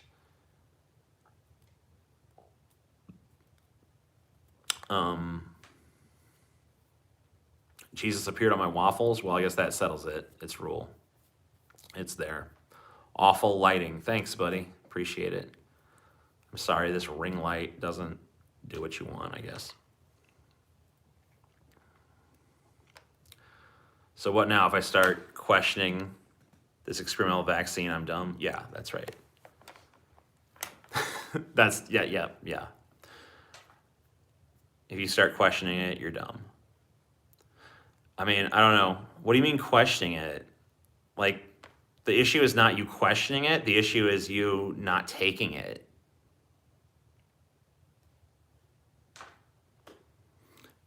Waffle Jesus is best Jesus. Fuck is experimental with the vaccine? I mean, it is new technology. The mRNA fucking vaccines is not how vaccines typically have been made. It is a different process. So it is experimental in that regard. But like, I could understand if you were like one of the people who was just like, I'm going to let this vaccine kind of like, I'm going to see what happens with it before I get it. But at this point, get the fucking vaccine. Like, we know the results are in. It's fine. Get it. The experiment has proven successful. It's time to stop questioning and fucking go do it. I get that you had some questions early on. I personally was just like, fuck it, I'll do it. I'll be a guinea pig. But now, it's like, okay, we know. So, you, Aaron Ra, Dark Matter, Hannah and Jake are the only old school atheists on YouTube that aren't right-wing idiots now. Aw. That seems like most of them. I don't know. Well, most of them are just gone, right? Aaron Ra, Dark Matter, Hannah and Jake. I don't know who else is even there. I thought Thunderfoot is there. He's like a lib, right? He's not a Trump guy, so he's not on that side. Logic, I don't know what he's doing these days. Dusty Smith, yeah, he's on the left. I don't know. It seems like most of them are on the fucking left to me. Most of the ones I remember anyway are either on the left or gone. Technically, we won't know the effects of the vaccine for years. Well, we know one right now, which is that it works against the fucking virus. So, like, we know because the hospitals are full of fucking unvaccinated people. So, like, I don't know. It does the thing it's supposed to do. So, I mean, unless there for like some reason, like 8 years from now, everyone who took the vaccine just randomly explodes or something, then I guess it wasn't worth it. But, like, how likely is that?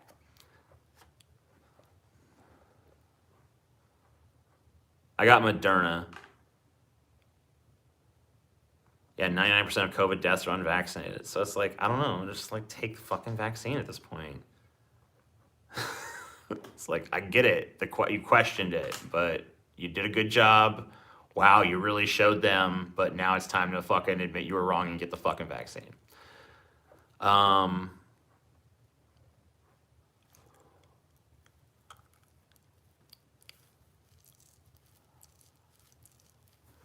I want to die, though. Oh, well, okay. There's more interesting ways to die, though, than fucking COVID-19, for fuck's sake. You know, arrange for a cooler death than that.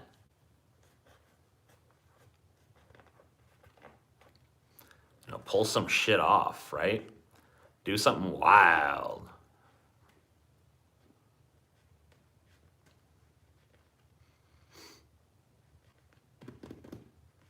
Lacey Green.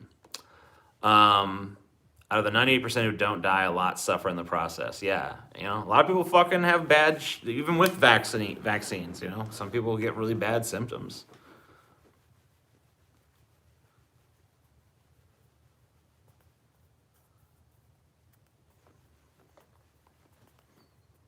But hey, I don't know. I'm vaccinated, so, I mean, I don't know. I guess if you don't want to get vaccinated, I feel like you're a piece of shit and you're fucking us all, but yeah, you're a piece of shit and you're fucking us all. I don't have a but for that, actually. Haven't heard about Lacey Green in a long time, yeah. I don't know.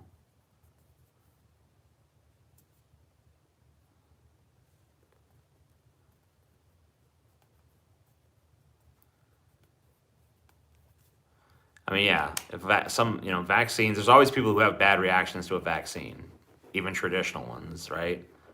Like, there's going to be people who have the bad reaction. And that sucks, but, you know, you got to weigh one thing against another, right? It's like, what's more likely to be a fucking thing in your life? Like, very few people are going to have a terrible side effect from the vaccine. Whereas way more people are going to get COVID-19 at some point, especially if it doesn't go away, which doesn't seem like it's gonna.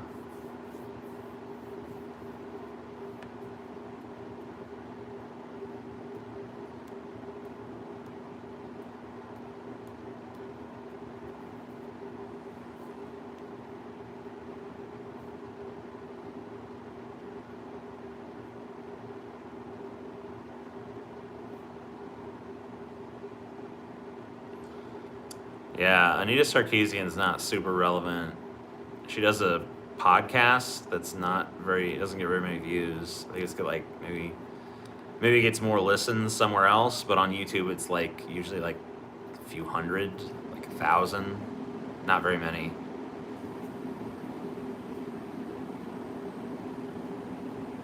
She needs to do like women in video games too. Revisiting the fucking my takes from the past and looking at how things have changed.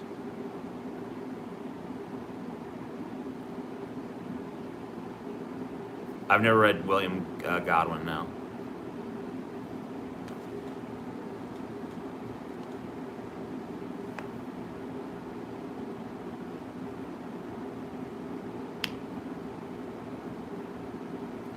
hard to swallow pills. Anita Sarkeesian was right a lot of the time. I really can't think of a single time I agree with her on anything.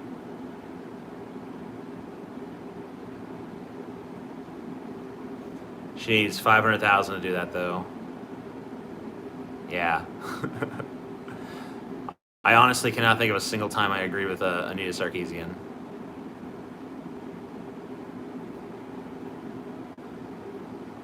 A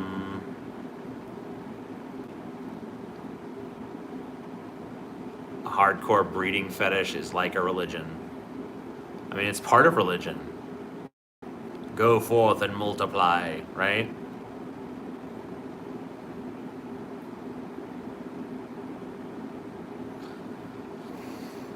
Toxic masculinity is a thing, though. I mean, yeah, fair enough. I don't know that toxic masculinity is really the best term for what's being described. I feel like it makes it sound like you think all masculinity is toxic, which I don't necessarily think that it is. But there are certain things, there are certain ideas that are tied to masculinity that are fucking pretty stupid and harmful to different people in the culture. Some of the things are harmful to men, some of the things are harmful to women, some of the things are harmful to fucking both. So, yeah.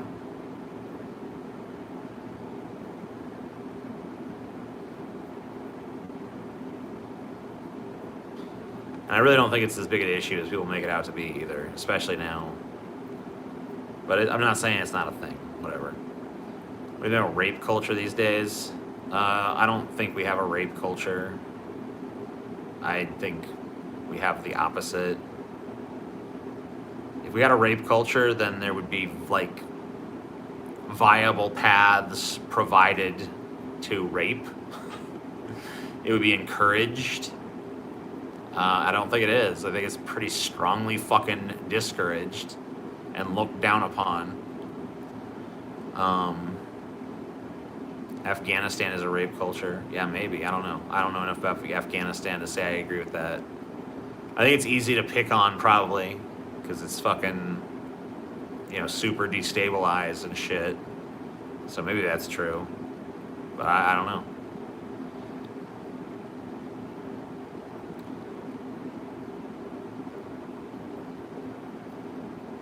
Every vaccine needs a few years of clinical trials to be considered safe. This was recklessly rushed out the door.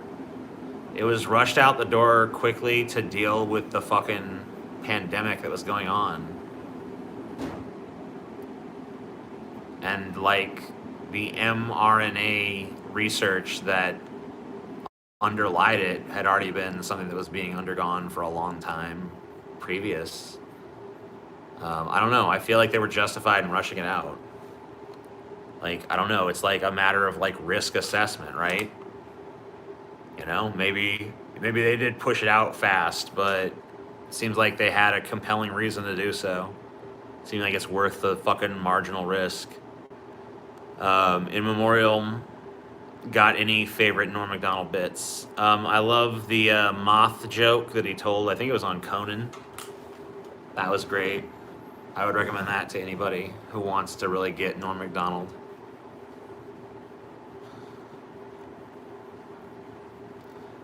When's the next video coming to the main channel? I'm trying to catch up on DFF shit right now, which is like really paying the bills, so I definitely have to fucking focus more on that, but hopefully not too long.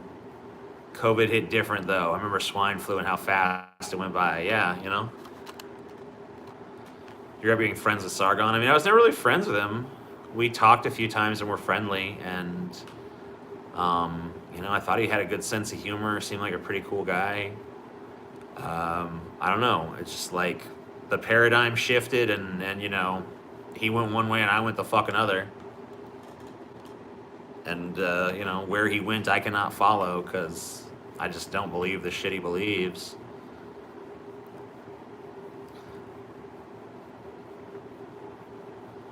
I feel like Sargon was not always so far right, but maybe it was just more mask off as time went on. I don't know. I don't know if he got pulled in deeper or what happened. I think Trump fucked a lot of people up. Um, I'm gonna get another drink. Right back.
I don't know.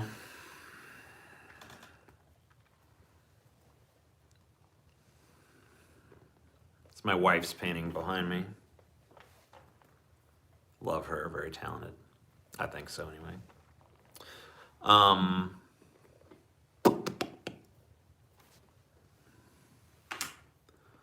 John Carpenter's Prince of Darkness is great. Thank you. Appreciate that. I made that. I'm John Carpenter.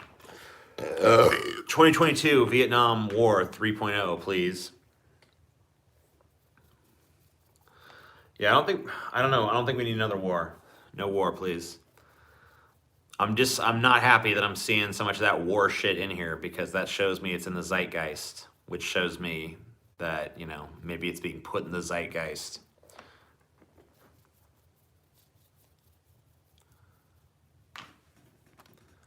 The painting looks sexual to me. Well, I told Chelsea the same thing. So I told Chelsea that this part, okay, follow my fucking hand here. Ow, fuck. Fucking stubbed my toe, that's ass. All right.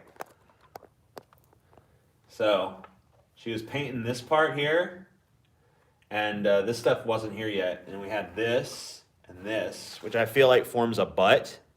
You guys see the butt? Right? And then down here you have all this white stuff. And so to me, it looked like, you know, certain bodily fluids exiting, you know, a certain area of the body. So, you know, she didn't like that interpretation though. She was like very, well, it looked more like a butt at the time. She kind of like, I think because I said that, tried to make it look less like that. But, you know, I still see it.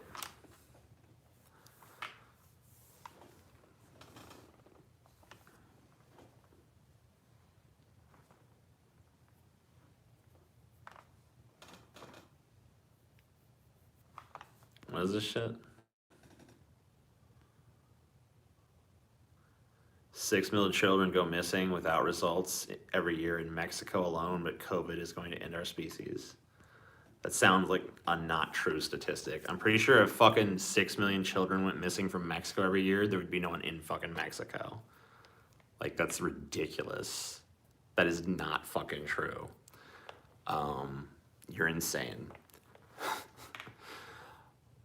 6 million fucking children in Mexico alone? Are you fucking shitting me? There would be no Mexicans. There would be literally no fucking Mexicans, dude. That's the dumbest shit I've ever heard in my life. You're insane. What are you gonna do for Halloween? I don't know. Move out of Louisiana, hopefully.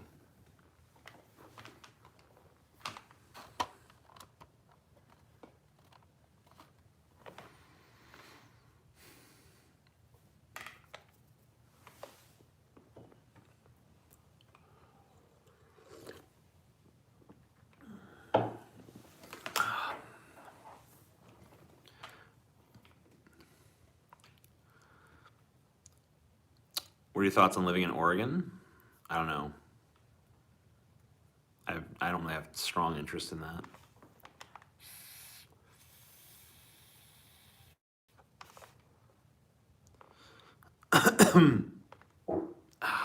Yes, I did fart.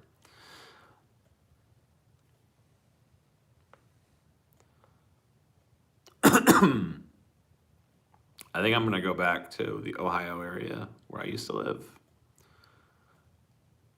It was just like inexpensive to live there, and it was very like stable and shit. And I kind of want to be in the region of the country that I feel like has water. Now that there's like gonna be droughts and shit everywhere, figure the water will last a little bit longer there.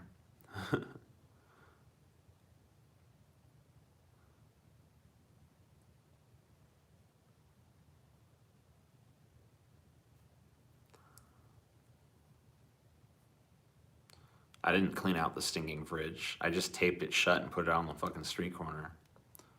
That's all I did. Colorado seems like your place. I went to Colorado because I felt like I agreed with that. But I don't know. I liked it, but I don't think I want to live there.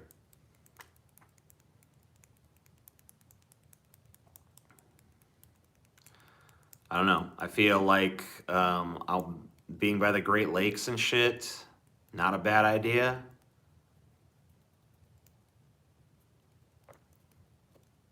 I don't know if Ohio will ever be blue again. That's why I'm not sure if I'm gonna stay there. But I already know that area, so I just want to get in that region of the country because I think that that's where the best place is gonna be in the future.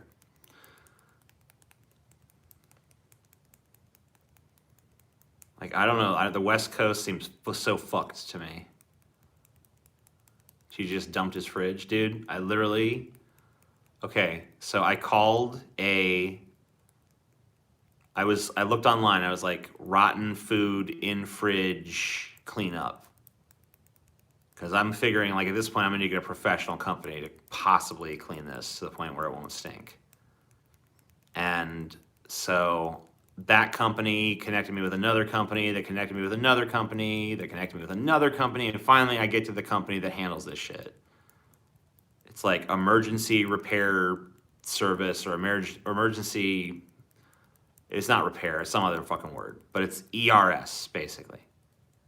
I call these motherfuckers and I'm like, hey, I have this fridge and this freezer, and I told him the whole story.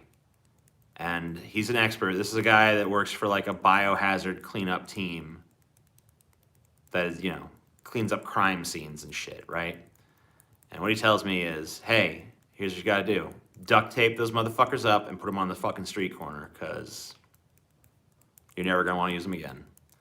Restoration, that's it, yeah. You're never gonna wanna use them again. They're not usable, they're never gonna get that smell out, there's nothing you can fucking do. Which is pretty much what I've already been told, but now I was told it from a fucking expert. So, yeah, they're just fucked.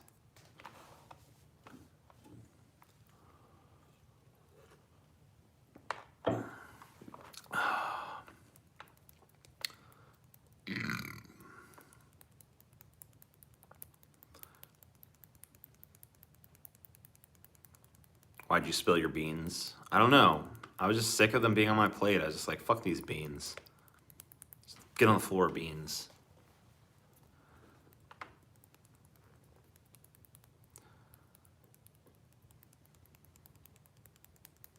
How'd it smell? I never fucking actually smelled it. I just knew it would be horrible. I mean, I cracked it open enough to get a peek inside, and I immediately saw just like a wall of maggots. So I know it's fucking horrible in there.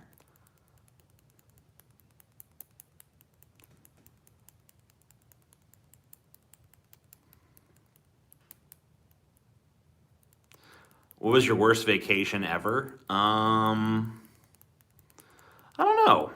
I don't think I can't really remember like a time I was like, this is an awful vacation. I pretty much always find a way to enjoy a vacation.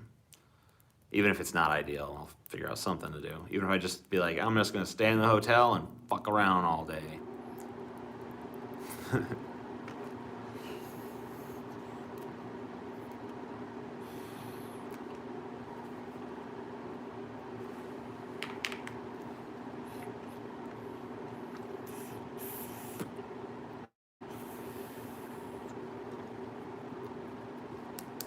Motherfucker.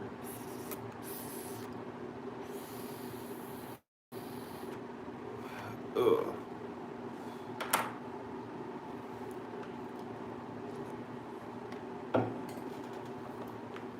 Good evening, TJ. Good evening, Gar Guy. How you doing? You get insurance money on the refrigerator? I'm fighting the insurance company right now. Should you ever go back to drunk peasants if they ask to negotiate? You know, I'd consider maybe popping in for like a guest stint at some point in the future, maybe, but you know, I don't think it's like something that's immediately on my plate, and I also, you know, I don't know. I'll be open to it somewhere down the line. I don't think I'm ready yet. An act of gourd. I got a class in the morning. Kill me. Just don't go if you feel that way about it.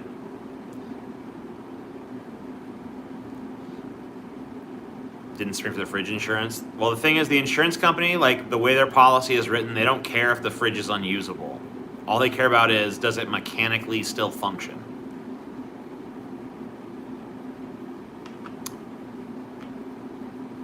But luckily, I actually plugged them both in recently, and I saw that like whatever happened inside seems to have like stalled out the motors or something, gunked up the works enough that they don't work anymore. So, you know. Have you ever tried to wear down the insurance company on the phone yet? Yeah, I'm mentally preparing for it because I know it's gonna be a fucking battle. Just take the hit? No, why would I do that? I should just take a hit for no reason that I don't have to. I'm at least gonna fucking try to fucking fight the insurance company. Like, why would I just accept what they say? Like, they're the insurance company. Of course they're gonna try to get out of paying the claim.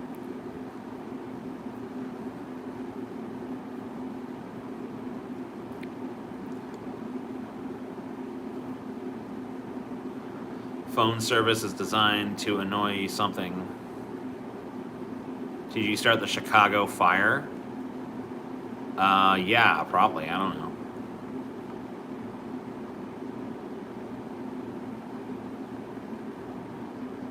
My insurance company is not at all hard to contact. I never had any I've not had problems contacting them.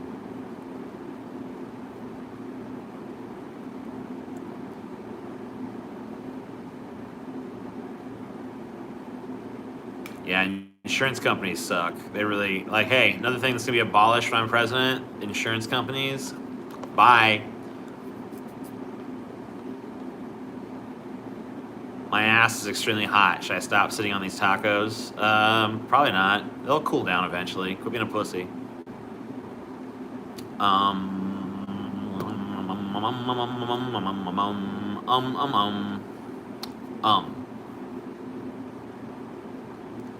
Nationalize insurance. No, just abolish it. Yeah, I'm going to abolish all the insurance companies. They're all going to be replaced with, like, public institutions that are taxpayer funded. We have free medical care. If your fucking house burns down, like, we'll take care of it, you know, shit like that.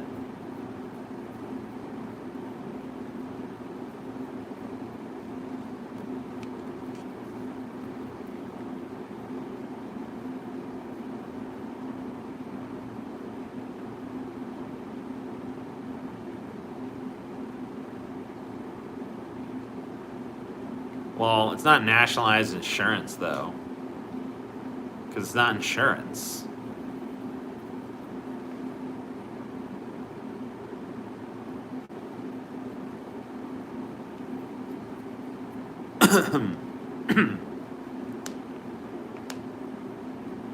What's my Viking name? I don't have one. Just TJ. I don't know. I could be like TJ the Defiler or something. nationalize prostitution. Now you're talking. Now you got the ticket. You're a smart man.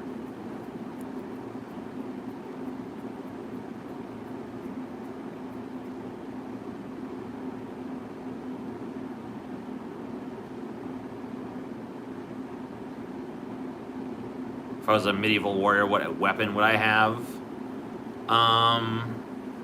Probably some kind of bludgeoning weapon, like a mace.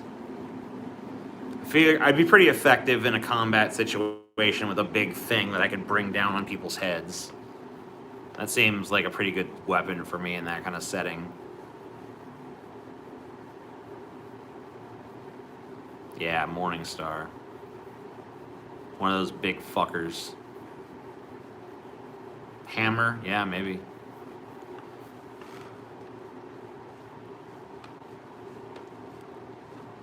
I don't think I'd like the two-handed shit.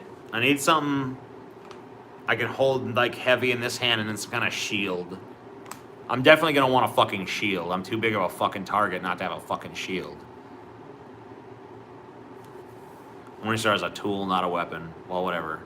I need some kind of fucking bludgeoning thing. Warhammer or some shit.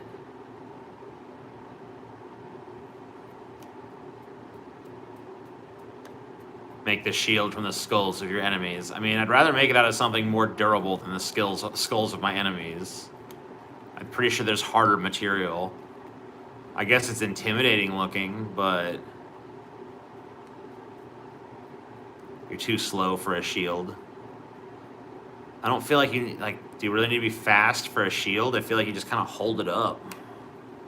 See like an arrow coming at you, you know? I don't know. Doesn't really seem like a speed weapon or defensive tool or whatever. A Morningstar is 100% a weapon, and they're usually like, okay, yeah, I don't give a shit about this argument. Whatever. It could clearly be used as one, you know? Anything you can kill someone with is a weapon. Let's just fucking say that. Oh, dude, a skull codpiece? Yeah, that'd be pretty cool. I wish I actually had a big dick, because then like my dick would be like filling my enemy's dead skull. That's intimidating. You know? This is the last guy that fucked with me. Now his skull houses my dick meat. So don't mess with me, bro. That's pretty fucking, yeah, that's pretty badass. You know, all of his thoughts and feelings used to be in this skull. Now it's just my dick. So get out of my way. I don't know. That's a pretty intimidating statement, I feel like.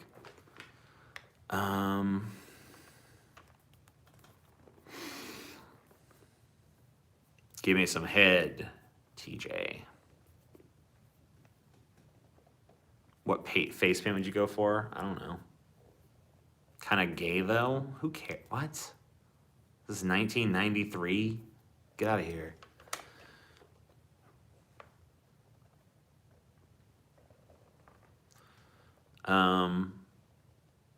Wow, you guys, can we not have this conversation about the like logistics of the Morningstar as a weapon and shit, and like this argument about whether it is a weapon, and like this digression about like its efficacy in combat and stuff? Like, I'm glad you care. I don't. No thanks. Don't want it. Morningstar is too short. Okay, like it's like it doesn't matter. We're not living in medieval times. We're not gonna have to like face this situation. So, yeah, like go to like weird nerd weapons of medieval history and shit. Like there's probably something. Go do it there.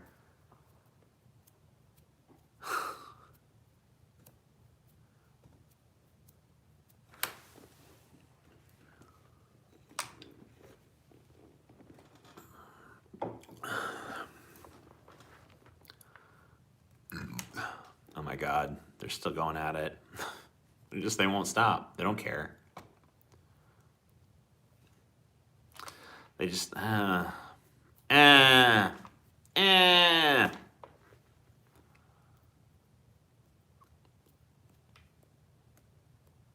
go back to discussing if Kamala Harris squirts or not.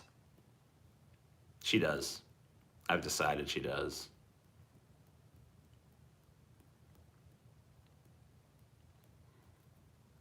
She definitely squirts, guys. Kamala Harris, yeah. I don't think that's the only, that's how she's risen through the ranks. That's squirt. Squirts of vinegar. She does squirt from her eyes. We know that shit. She probably doesn't even orgasm. No, that bitch orgasms. Kamala Harris, I tell you, I don't know, man. That's a bitch that likes to come. That's a fucking horny bitch. I know him when I sees him. I really do. Maybe you don't believe me. But she's, yeah, and she's a gusher too. I know it. Kamala, dude. I'm telling you. What makes me think that? I don't know. It's just the vibe I get, man. You either see it or you don't. I can just tell. Bitch can't even get through a sentence without crying. You know?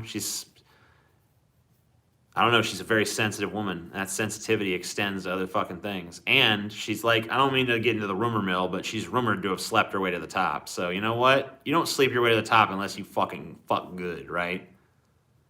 Because like if someone fucks you bad, you're not going to fucking give them any favors for that ultimately. You're like, yeah, we fucked one time, whatever. To fuck your way to the top, you got to fuck well. So I'm not saying she necessarily fucked her way to the top, but if the rumors are true, then, you know, I'm just saying she probably fucks good. I think she's a good fuck. She's probably a good lay. Get no freak energy from her. I don't know. Maybe she ain't a freak. Maybe she just likes to fuck. You don't have to be a freak to like to fuck. Maybe she's just not in all the weird shit. She just wants a dick in her pussy. I don't know.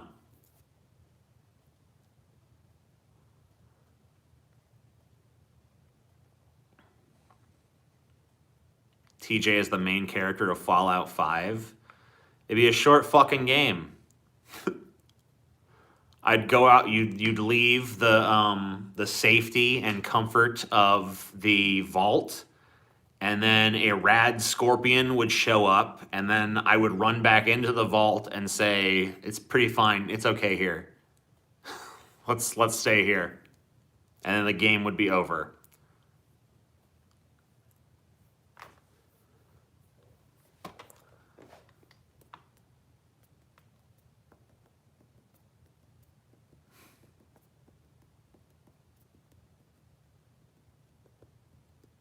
The vault is dystopian, though. You know what else is dystopian? Giant scorpions roving the landscape.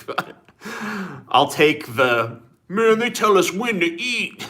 It's like, oh yeah? Are they giant scorpions pincing us and stinging us and killing us?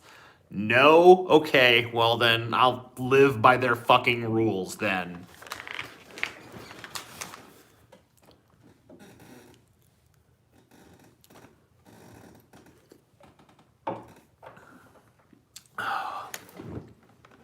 TJ wouldn't make it past the prologue. Yeah, maybe not. I don't know.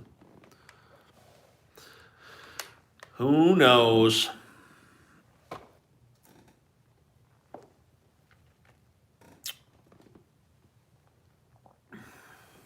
Radix.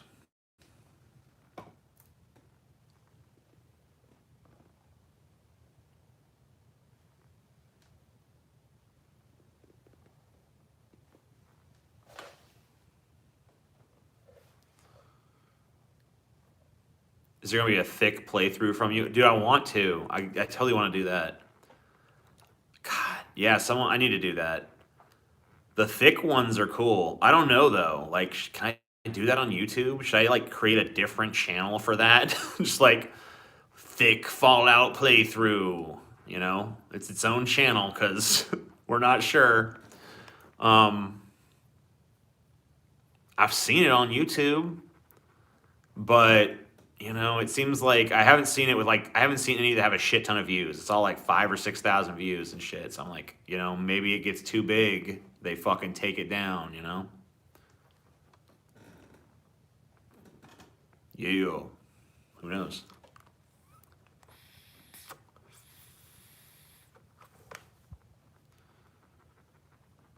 Yeah.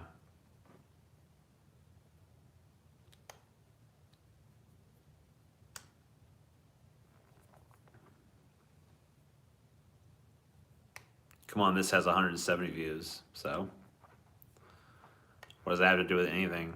I'm talking about a thick Fallout playthrough. I'm not talking about this. Fat man talks at camera about nothing in particular. You know what I mean? There's not much of a hook to that. Big butted Fallout playthrough, there's definitely a hook there. That has more viewership potential than this. Come on, like you can see that, right? It doesn't take someone who does this for a living to know. Like, I can get more viewers in here if I want to. All I have to do is be like, let's talk shit about X person that everyone's talking shit about right now. And there'd be like 500, 600 people in here right now. Without me doing any extra promotion, other than just like changing it to like, I'm talking shit about this person, you guys. People show up, shit talk, shit talk. You know? Could stream it on this same channel, could stream it this fucking same way, but I don't want to do that. I'd rather talk about what I actually care about to 167 people. Because what does it matter?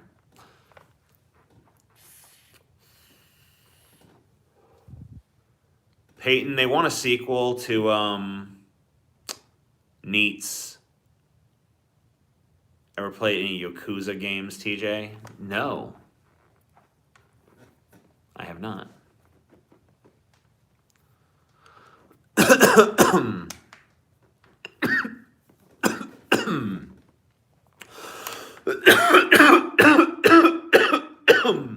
Yeah, people want Neats too. Yeah, just find some Neats this time. We don't have to explain what a Neat is again, obviously. We just find a few more and be like, here's some more Neats. People like you. Maybe we can fucking find, you know, Exotic Pet Nightmares 2. Dude, like, go look at the first one. It underperformed, dude. It underperformed. And we gave it a fucking suggestive thumbnail and everything. We have a camel and we're like, camel did what? It didn't really do as well. Sorry. We gotta fucking do what works. I liked it. I thought it was a good episode. It was funny. Like Strange Birds. That was a good episode. It was funny, but it didn't fucking, people didn't click that shit. We need shit people click, Peyton. Click, click, click. It's not enough for it to be fascinating. It has to have like a hook to it, right? They don't know what they want. Don't ask the audience what they want. They don't fucking know. They'll say a bunch of dumb shit that they won't fucking actually give a fuck about if you even make it.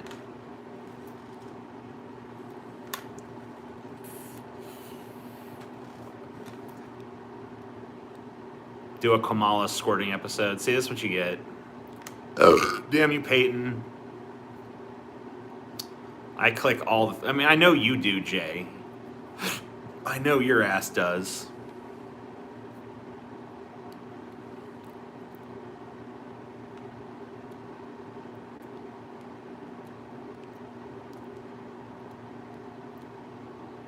Yeah, I do find that when I tell people I do a podcast, they always ask what it's about.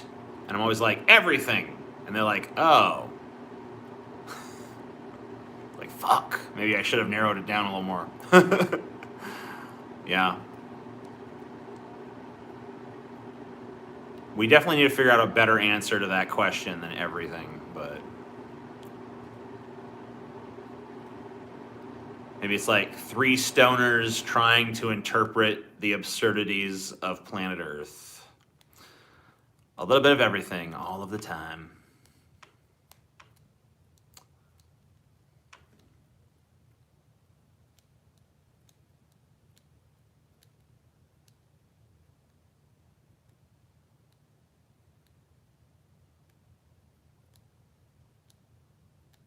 Yeah, it's been a while. I have not done a true crime episode in a while, Peyton. We need some kind of true crime episode. We do Neats too, and then we need like a true crime one. We need some kind of crazy crime episode, Peyton.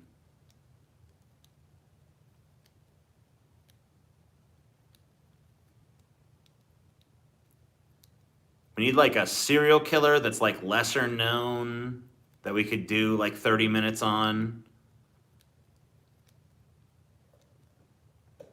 I think we just find like a lesser known serial killer that had like a respectable death toll, but like it's not super talked about, and see if there's 30 minutes of material on the motherfucker. And if there is, we fucking put a story out there. He might not be a fucking Bundy or something, but you know, might be fun.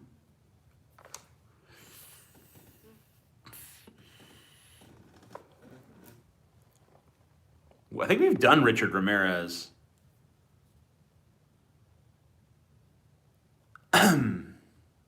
Yeah, Celebrity Houses 2 did not do well.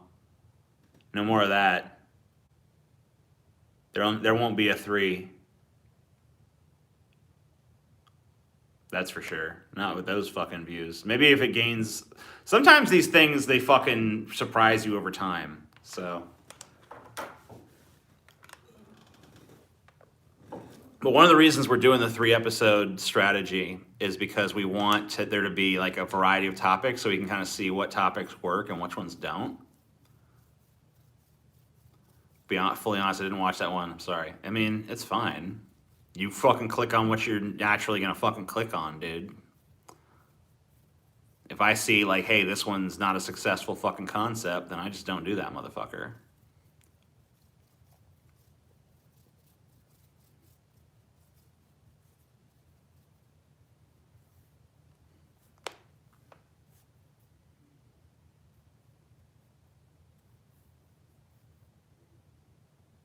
Houses that celebrities died in. That's pretty cool.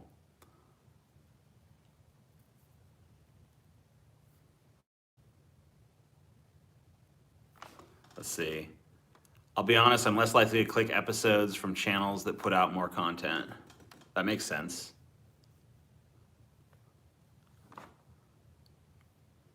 Is TJ a blonde bimbo? Yes. Houses aren't interesting. Yes.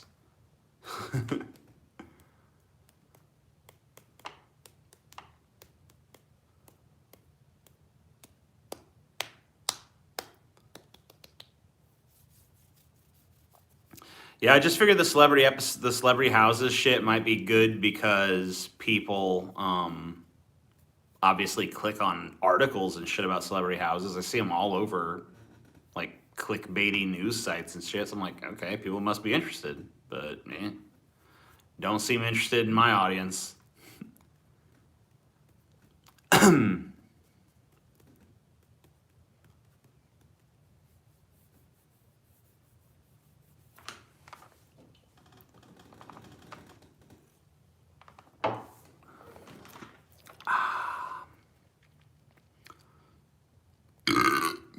Dead bodies found in strange places.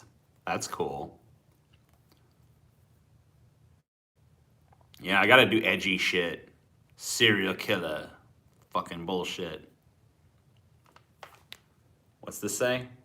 Hang on, if you find a certain topic is working and that feedback from the audience is generally good, how do you keep that positivity when next week is gonna be another topic? Well, I don't know. I guess the hope is that the audience will, you know, find multiple topics they're interested in, and maybe even kind of be like, hey, maybe this thing on this topic that I'm not interested in is still going to be interesting to me because these guys are doing it and I like their sense of humor or whatever the fuck. You know, that kind of shit. Cliffs are pretty edgy. All right, well, on that note, I'm wrapping this motherfucker up. Probably gonna, I'm not even gonna say I'm gonna try to go to sleep because I don't really feel that sleepy, but you know.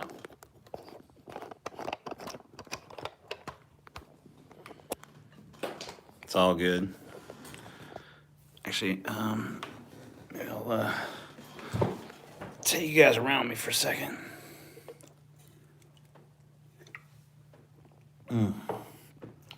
Take that.